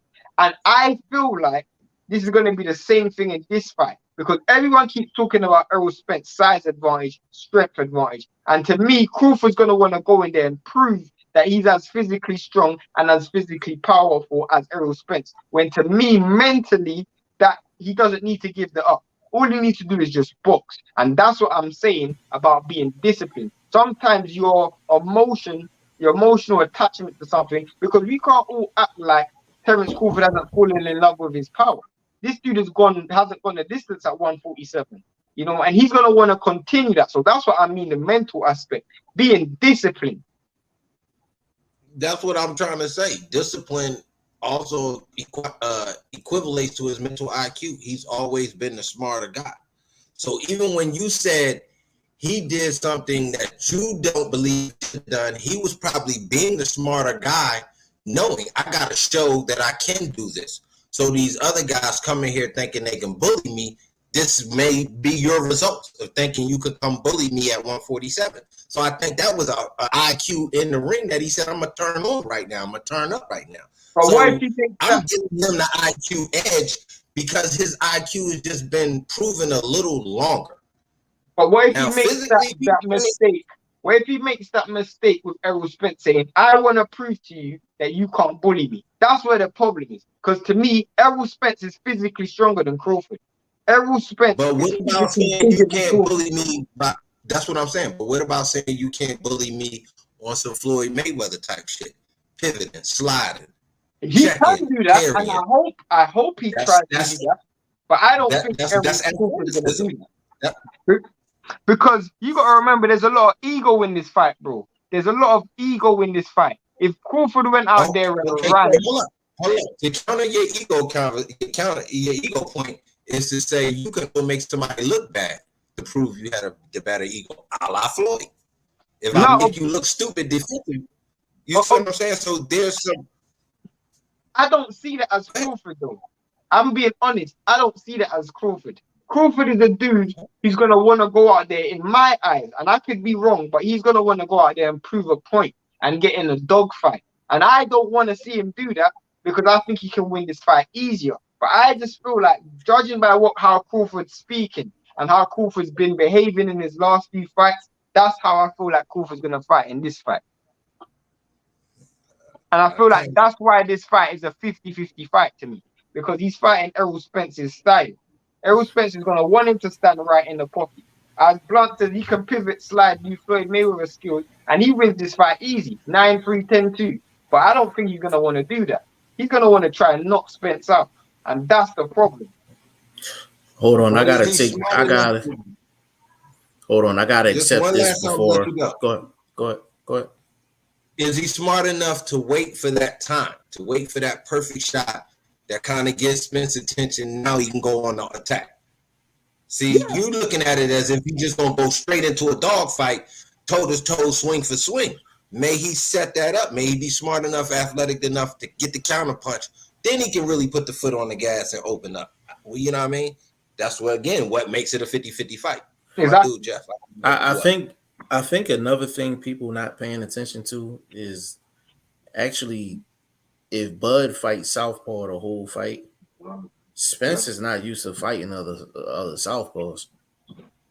That's an adjustment that's going to have to be made by Spence as well. And Crawford's Southpaw game is mean. You know what I mean? So a lot of the things that Spence is able to do in terms of getting his foot on the outside and cutting guys off, things like that, things that he's really good at.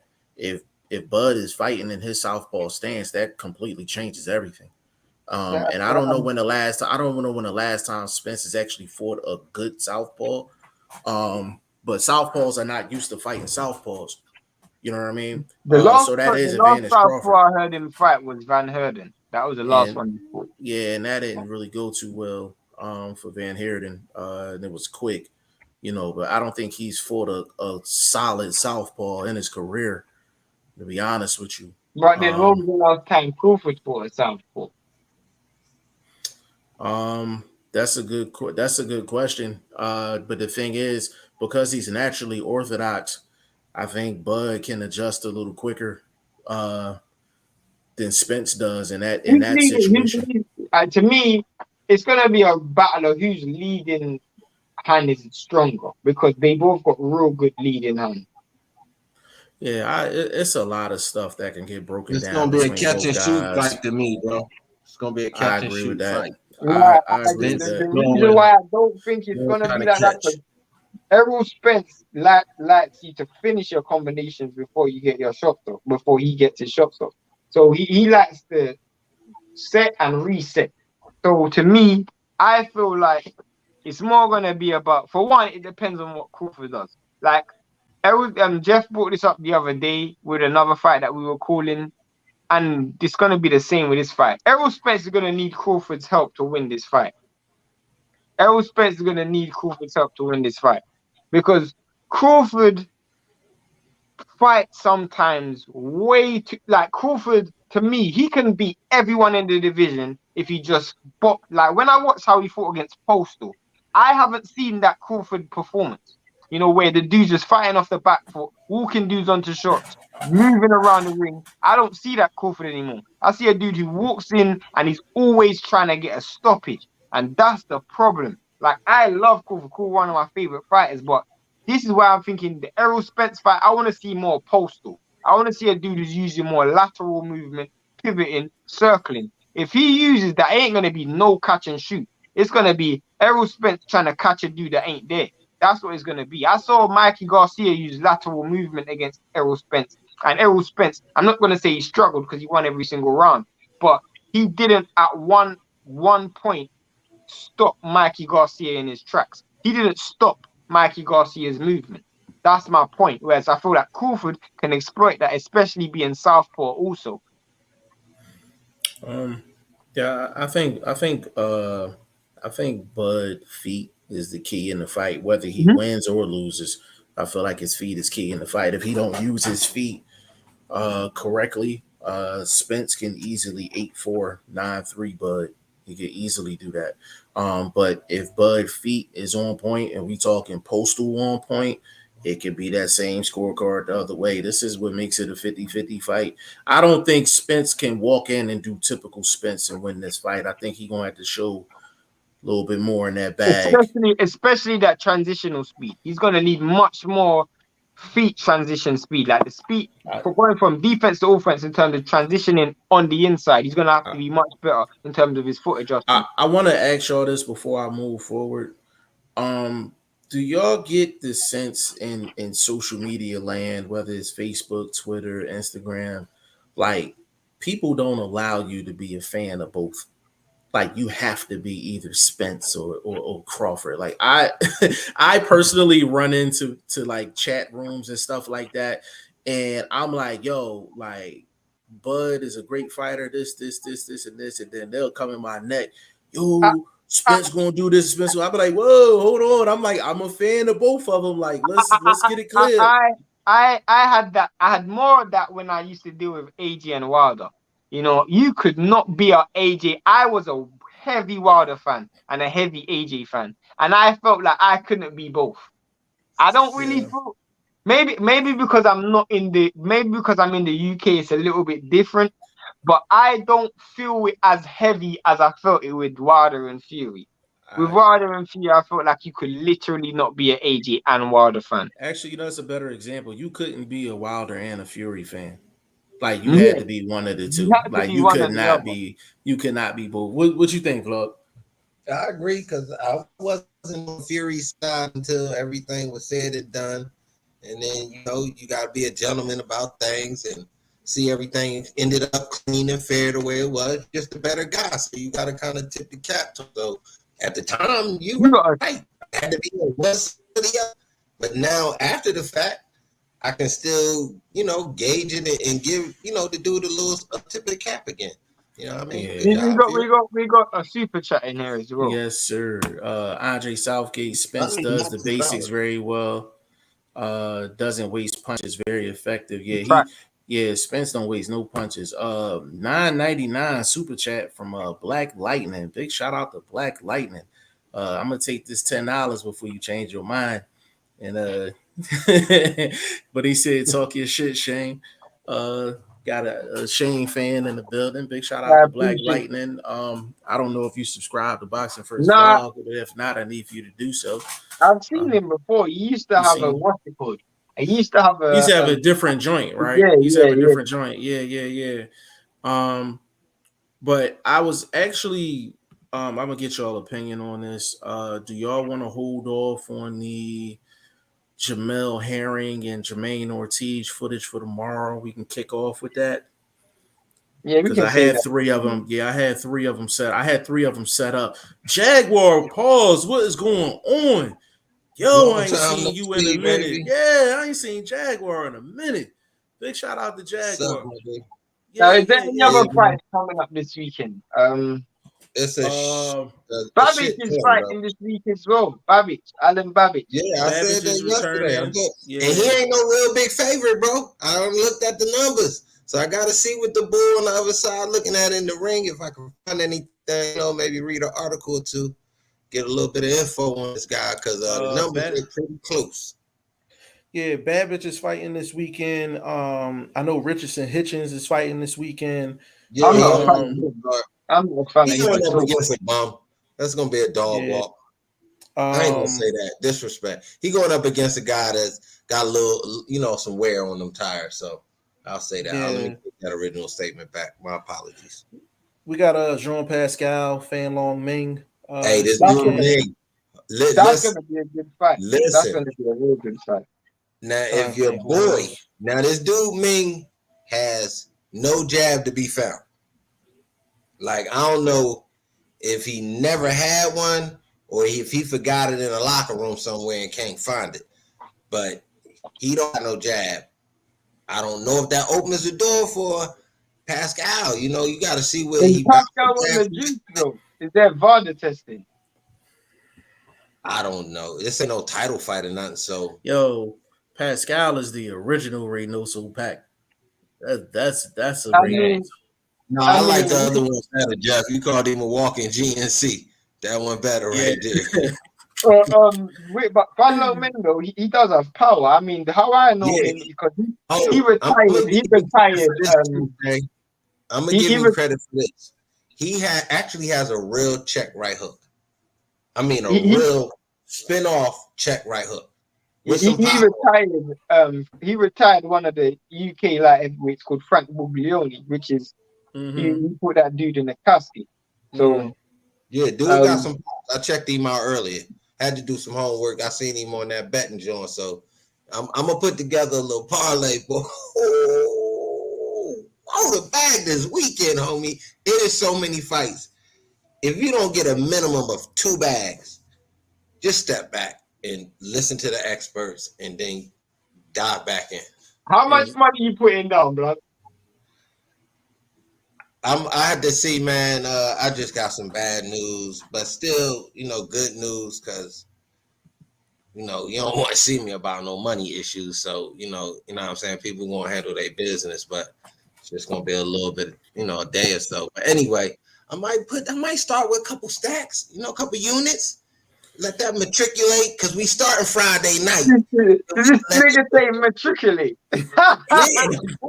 Yeah, Yo, take that. he'll give you words. He'll give you words like that and then fuck a last name up like nobody's Bro, the business. You know? craziest thing is, yeah, he said it so fly, you would have thought that was a real word. It is. It's matriculation, baby. You know what's crazy? You know what's crazy? That's not even a real word, but I know what it means. That's the Right. Timestamp that. Timestamp that, Jeff. That's a timestamp. No, bro, the way it's set up, the way boxing is set up for this weekend, you can actually kind of, you know what I mean, hit them here, double up, kind of roll back, hit them in the afternoon, and we got Saturday night. You know what I'm saying? So I think we good for being able to have a little come up. If you at the right night and you know what I mean, you spread your money around and put them parlays together properly. I wouldn't single bet nobody because the most beneficial way to be economical about it is to parlay 3, 4. You know what I mean? Just the right guys, because you can always slip an underdog in there and really, you know, crack the house with that sledgehammer. They'd be like, this motherfucker, who he know? Right. I mean, is there any upsets on the card? What would you say is the most likely upset this week? Hold on, let me run through these 4 real quick. Black Lightning said I'm already. I gotta go do some homework to answer my dude question. He said I'm already sub. We figured that, bro. I think you had a different thumbnail when you first started coming in. Jaguar said busy working. He said busy working, but have the channel in mind. Big shout out to you. Appreciate that. Black Lightning laughed. He said he thought we were going to let that pass. Nah, my boy. Yeah. Hey man. Yeah. Man, we gotta get that on it. We gotta get that on it. Yo, if Vlog could come out with a whole clothing line full of like sayings and shit. Yeah, like just different sayings and shit. It's me, baby. What can I say? We need a, you know how you got like a Oxford dictionary? We need a Blunt dictionary of boxing first vlog dictionary. Man, how to properly fuck up somebody's name. Yeah, that is crazy, man. Right on top, Shane, you asked for an underdog, and I'm gonna give you one right now. I like this boy, Baluta. Is this Who's he fighting? He fighting this boy, somebody B. Foster. But I seen the holler. I don't know how to. They from over here, black man. But who's Brad Foster? Yeah, he right. Oh yeah, Brad Foster and Baluta. That's a 50-50 fight. That's not an upset. Yeah, it ain't no underdog though. It's 50-50.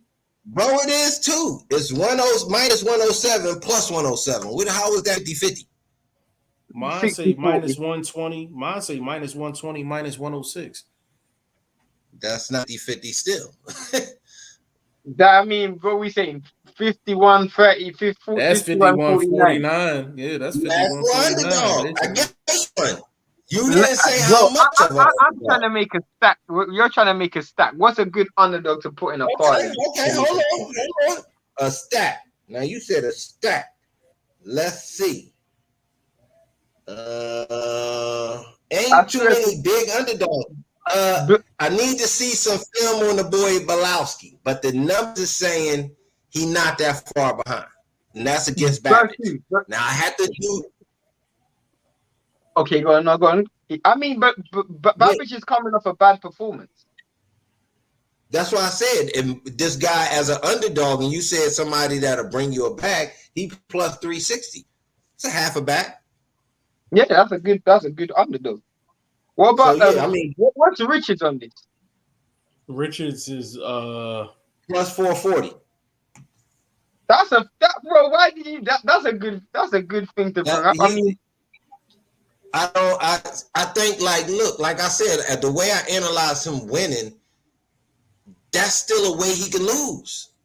Remember, I said he's a guy that if you put 25, if you put him in a parlay with $25, bro, That's you're making easy $200 if I you mean, put him on the now parlay. that's what I said. Now, if you want to, again, I would recommend if you want to single bet something, these are type single bet underdogs. You would probably throw something, low on where it's not a heavy loss, but it's a profitable win. And a quarter piece, like Shane just said, 50 piece, you know what I mean? Half a unit. Those are good underdogs to bet on where it's still profitable. But if you lose, so be it. Bro, I You can't ain't wait you till we worried about announce tomorrow. bro. Because these are the type of conversations we're gonna be having every Yeah, single I can't day. even. Yeah, like I can't even really get into it like I want to, like, I'm because not I'm trying to I'm name drop no. I'm not name dropping no one until we got a new candidate and we got to see if that flow through correctly. Um, Former candidate was just on some Well, off bullshit. camera, tell me who the new person is, because Yeah. this shit getting on my nerves. I need somebody to line up with anyway, because like I said, your boys FanDuel, man, they the worst when it comes to our sport, but they the most well-known one. So it's like, you know what I'm saying? And yeah, bro, I can't. It's frustrating, bro, because I'm like, if we would have known what we known right now, we would have had everything up probably about 2 months ago. Literally, like we basically We been wasted like about 2 months worth of a time. an established company wasted 2 months of our time. Yeah, Like but literally the So biggest what we waste of and the do? time. thing is, you don't get time back. That's the Literally. problem. You don't get time back, man. So I might we gonna move forward. Hopefully, this other situation will come through, and then we can really do things the way we want to do it, and actually have betting shows and things like that. I'm actually thinking about setting up, and it's gonna be like a premium service, but basically have something set up where people that's rocking with us can actually message us off tilt, if they got questions in regards to certain bets and things Yeah. like that. And Have a obviously message board We for that. started the show with this. Blunt's got his real exclusive. Blunt's got his real exclusive. That's the game changer right there. Check Yeah. this out, man. I did this to start the show, and I'm gonna just do it again. I called the boy Scaldinari getting his bell rung against that 10 fight losing underdog in Calalalsis. I called it. So y'all gotta tap in and get the gems over here, man. What And fight was that? you got double chips, huh? What fight was that? That was the EBU super middleweight championship. And the dude was on a 10-fight losing streak. Check my IG, bro. I had to just repost it to tell these guys, man, you gotta tap in. And I hashtagged it. What the hell did you see in a dude that had a 10-fight losing streak that made you predict that? That he had not been stopped, but one Oh, time fair in 10 enough. losses. So you talking about a guy that's taking a step up when it comes to experienced veterans. You have been knocking out guys that got some wear and tear on them that weren't very experienced. This have been experienced. So No, I get you when I because say he got the break feet off of him, that Italian dude, Scardini, he got the breaks. He started off well too. He was trying you to mean shoot. was this is the zone card?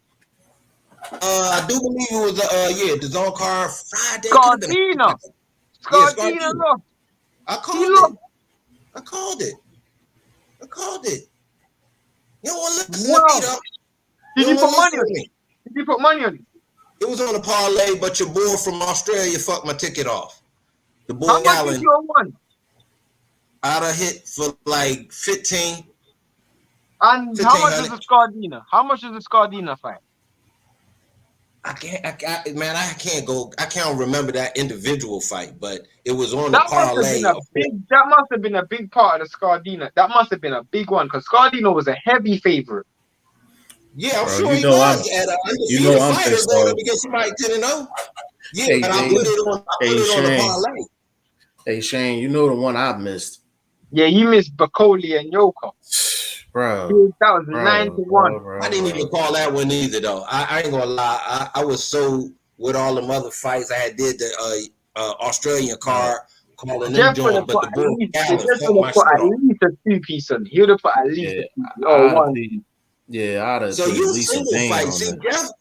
Jeff out there big ball and shot calling, you know, advancing to the next level in the game. See, I'm a parlay guy. Blunt, you know what it is? The G5 Jeff TV checks pay long, you know. We down on the I, pay slips, bro. bro, Hey, man, but listen, I'm in the listen, mail listen. room of the corporation. But here's the thing, though. Like, this is the thing. Like, the thing that's crazy is like once we get this situation set up, it's gonna be so crazy because I'm like, so many people fuck with us when they come down to sports betting anyway.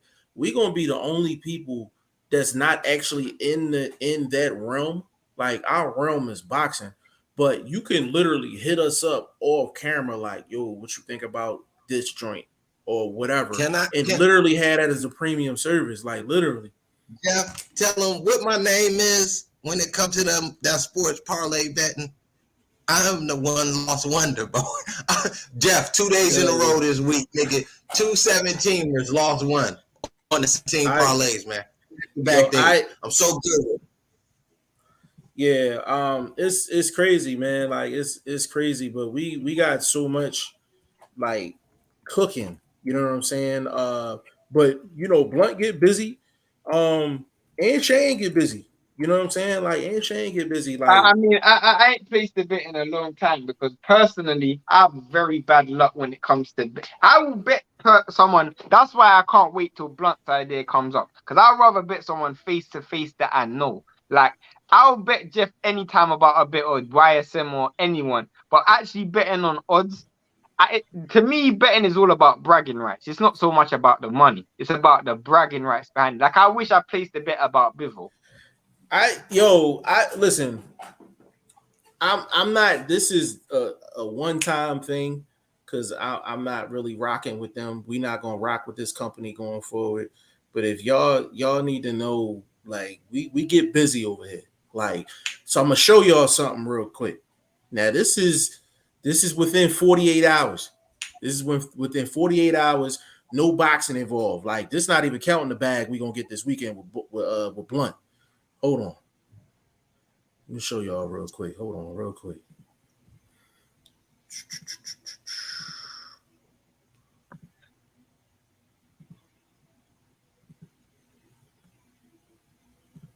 What they say in the corner? I can't read. It came up, man. I can't see shit. You can't see that? 1,500. Yeah, that's in 48 hours. That's off 150 That's how you though. do it, like what? That's off $150. So we don't play no games. But when I landed in Philadelphia, the day after I landed in Philadelphia, this nigga was picking up a check. I took the little homie to the casino. I picked up. I think it was like 1,100. So like 10, 11, 1,200. Yeah. Hold on, Jack. I told him I'm trying to make $1 million off this boxing. I'm not as good as Jeff with the other stuff, but I do go on my parlay runs. But I just feel like that one dude. Bro, if you tell him, Jeff, king of the one losers, man. Yo, Blunt will have like a 10-person parlay and go 9-1 and shit. Like it's crazy. Like it's crazy. Like, but it's you know really what, crazy. Blunt? You know, I actually feel like Blunt probably wins more bets than you, but he probably doesn't. When I mean bets, like individual bets. Yeah, it's just Blunt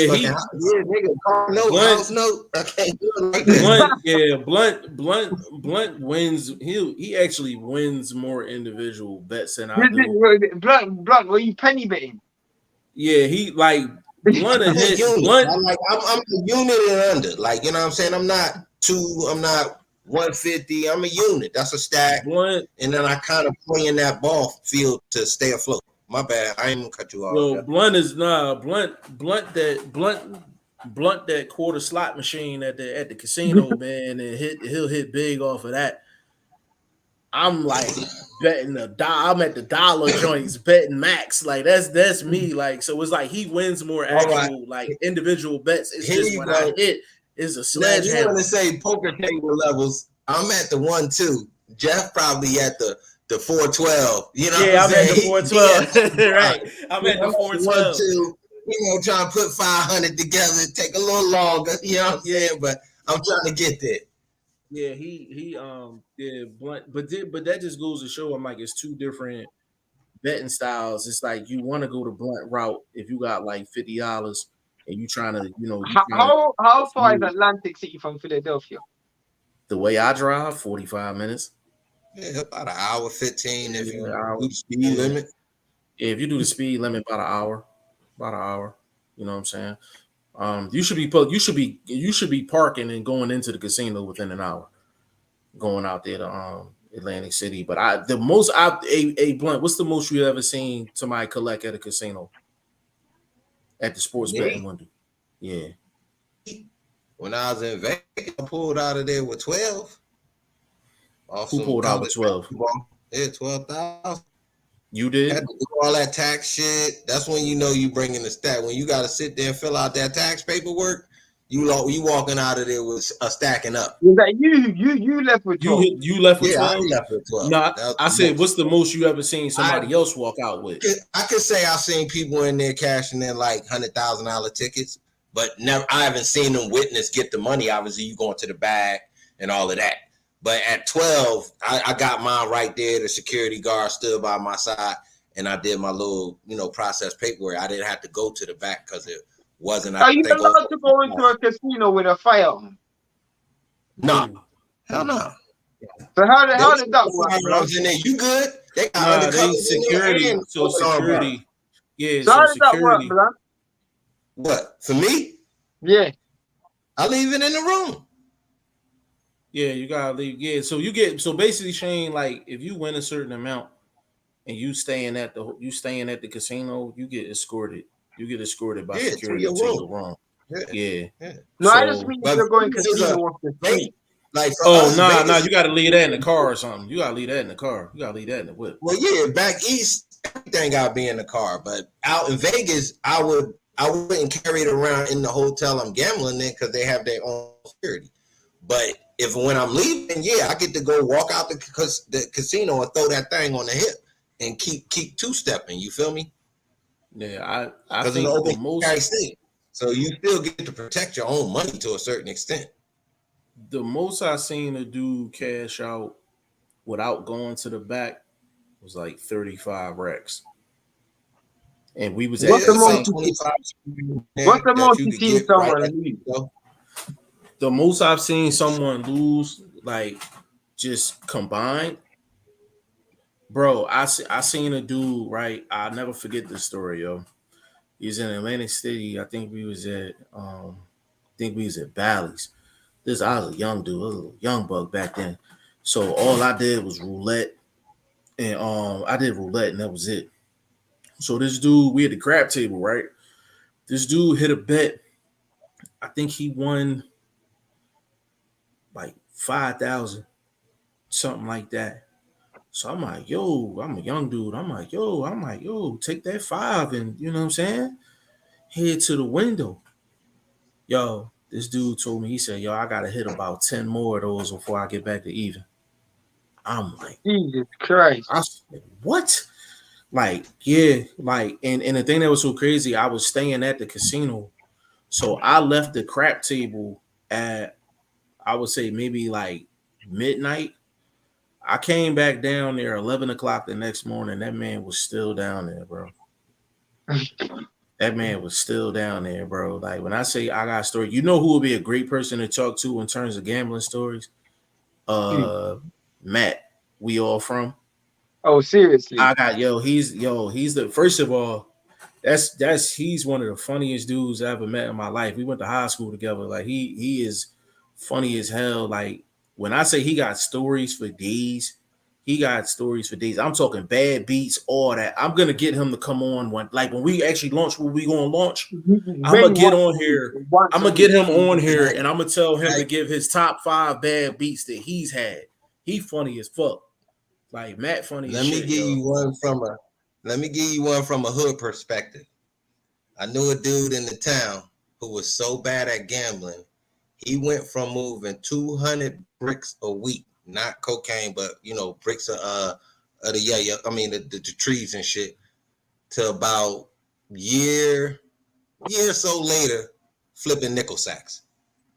This Wow. how bad at gambling this dude was, bro. I'm talking shooting dice, football games, all hood betting. Because Cali, back in the day, we never had betting the way we know it now, all online, all of that. So they did the little football parlay cards that went around through the mail, man, things like that. So we bet like that in the hood.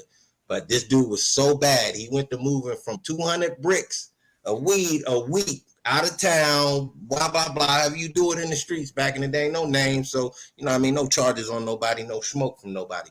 But he was so bad that he went from that to flipping nickel sacks of Bammer. And we smoked dank in the town. You know what I'm saying? So Right. he went from moving dank to flipping nickel sacks of Bammer, bro. Terrible gambling. Very terrible. It's crazy, yo.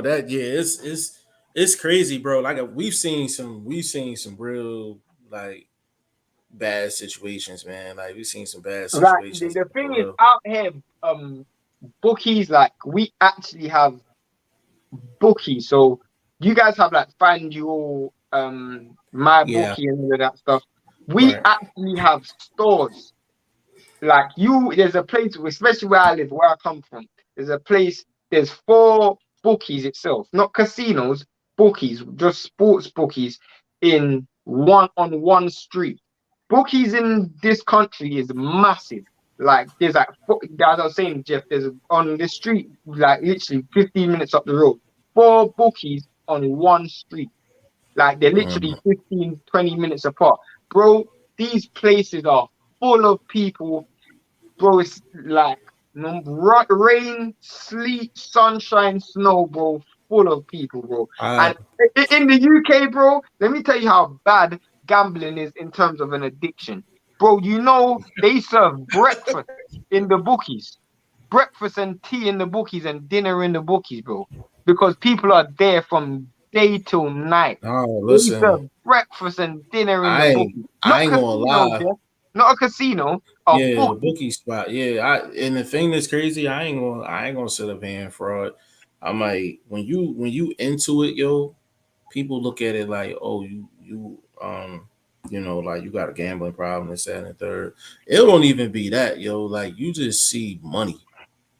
Like it's like somebody hustling. Like if you hustling out there on the block, you know what I mean, you getting it in, you're not addicted to the hustle, like you addicted to the money.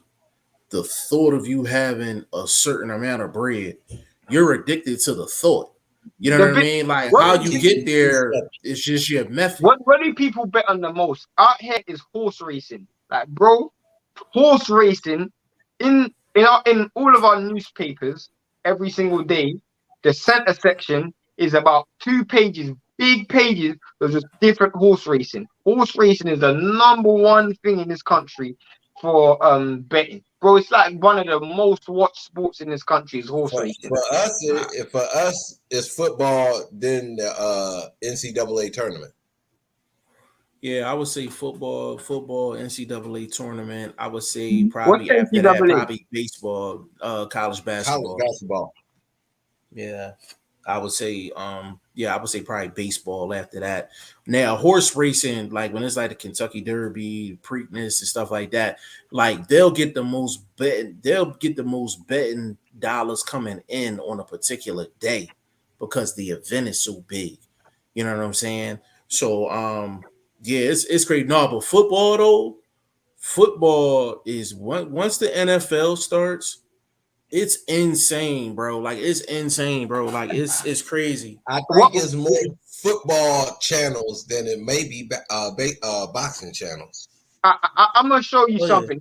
Next time I go down this street, I'm gonna film it and show it to you. How much betting shops are in close proximity of each other. Literally, if I stand here, I'll be able to see. Like when I mean their doors apart, like literally Is it one door down Shay? the Is park. it like that movie Lock, Stock, and Two Smoking Barrels? I've Oh never watched that yeah. movie. Man, Yeah. nigga, you need to man. That shit was hilarious, nigga. Your boys Yeah. over there, man. They stupid. But these motherfuckers was in a thing like what you saying. It's just right on the street, like a co-op. You remember back in Philly, Jeff? We had co-ops. Yeah, Just yeah. Oh, They almost yeah. like corner stores, like No, like yeah, bro, you know poppy what I mean? stores. that's exactly what it's like. That's Okay, exactly okay. what betting stores are like, bro. It's like a corner store, like betting store, but it's not casinos, not what you see, like what me and you Yeah, went yeah, to. yeah, yeah. It's It's just a just a space. straight, just Yeah, a it's space. just space. You go Yeah. there, you place a bet, and that's basically it, bro. And it's mainly So, sports betting, bro. It's crazy. And nah, the dude Is it stands football legal shit. outside. or illegal? Huh? What Is do you it say? legal or illegal? No, it's legal, but the thing is, they're open a certain time. But people be standing outside this store 24 hours a day, like Nah, it's bro, it's like junkies, bro. It's crazy. it's and that's how I be saying. Like it was just like, yeah, like you're the thought, especially even if you on the block hustling, Blunt, you know this. It still take time for you to flip. Like really, sports betting is really the only thing that 20 minutes from now I can be up 5 figures if I play it right. You know But what I mean? Like it's the only thing in the world that can actually outside of the lottery that can get you to a certain point in such little time, and that's where the hook is. Like that's literally where the hook is. It's not the sports betting is just the method. So your method could be you could be addicted to money, and your method could be working 2 9 to 5s. Like that's your method. Or it's sports betting, that's your method. Or you on a block doing what you're doing, that's your method. If it's a chick, she might be in the strip club twerking that thing, like you know what I'm saying. That might be her method. You know what I'm saying. But everybody's the same. I'm like, you're addicted to the end result. You know what I'm saying? It's just your method is what everybody sees, and they be like, "Oh, well, you're addicted to that." I'll be like, "No, like I just flipped $150 into 1,500. That's 10 times the amount. I done flipped it 10 times over in 48 hours." I'm like, my employer is not gonna pay me that in 48 hours. You Hell understand no. what I'm saying? But that's why people are in the stock hell market. no. You know what I'm saying? That's why people are in the stock market. They doing forex But at trading. the They doing same options trading. time, All that. bro, I've seen people lose money out of their drawers, bro. It is crazy. Like you see people flat Dang. broke. I've seen people bet their rent and ask for their rent back Yeah, because Can they you lost. it's a now fact. Shane, now picture it. Now do you see why I bet the way I do? Yeah, You exactly. never bet what you can't afford to lose. I can afford to drop 100 on 2 boxing bets. Yeah. I make 2,000, you know what I mean? X amount of dollars. Woo per check type situation. I ain't balling out the room or nothing, but I'm comfortable, you know what I'm saying? Strap game heavy. A vlog. I got What's gas the in it. most? What's the most you ever put on a bet? You personally.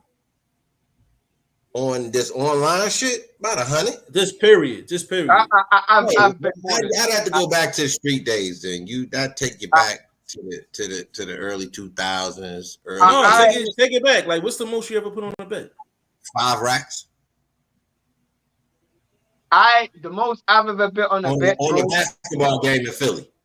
The $5,000. most I've ever You know, bet. we made $5,000 in one day in those days. Right, Yeah, right, You see what I'm yeah. saying? So, But right. yeah, the most you I've know, bet and lost, and most of my big bets I lose, but the small bets I win. This is the Right. craziest thing. I lost that bet too, Jeff. When I double down and go all out, like even look at me and your boy what's it called Blaze Philly bet 500, lost 500. But I've bet more than that. I've bet 800 before and lost. I've bet heavy and lost heavy, bro. Bro, I think the Yeah, most I on in the online circuit, I think I was up. I think the most I've bet on the online circuit was I think 3 racks. But it was house money though. Like Did I you was win? up, nah, I was up 7. All I seen was 10 G's. I'm like, I'm gonna bet this tray ball. I'm trying to get the 10 racks. And I lost the 3. I was like, I cashed out. I cashed out the 4. So I was like, I'm either gonna walk out with 10 or I'm gonna walk out with 4. I mean, that's the most I've bet like online. Like outside of that, I would say It was yeah, 5 racks. 5 racks. And I actually hit that though. It was on a blunt. It was a college, it was a college basketball game, right?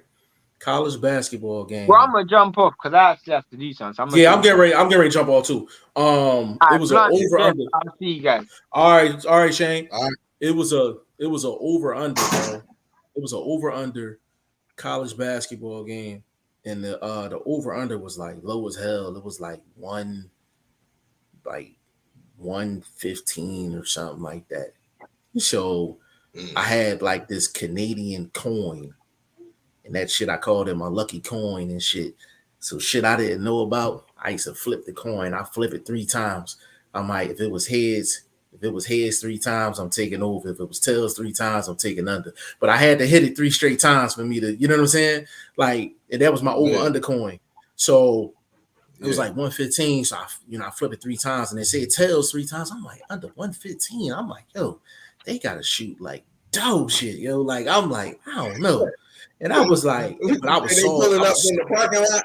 yeah, I was sauced up though. And I'm like, man, fuck it. I'm just gonna drop the whole thing on it.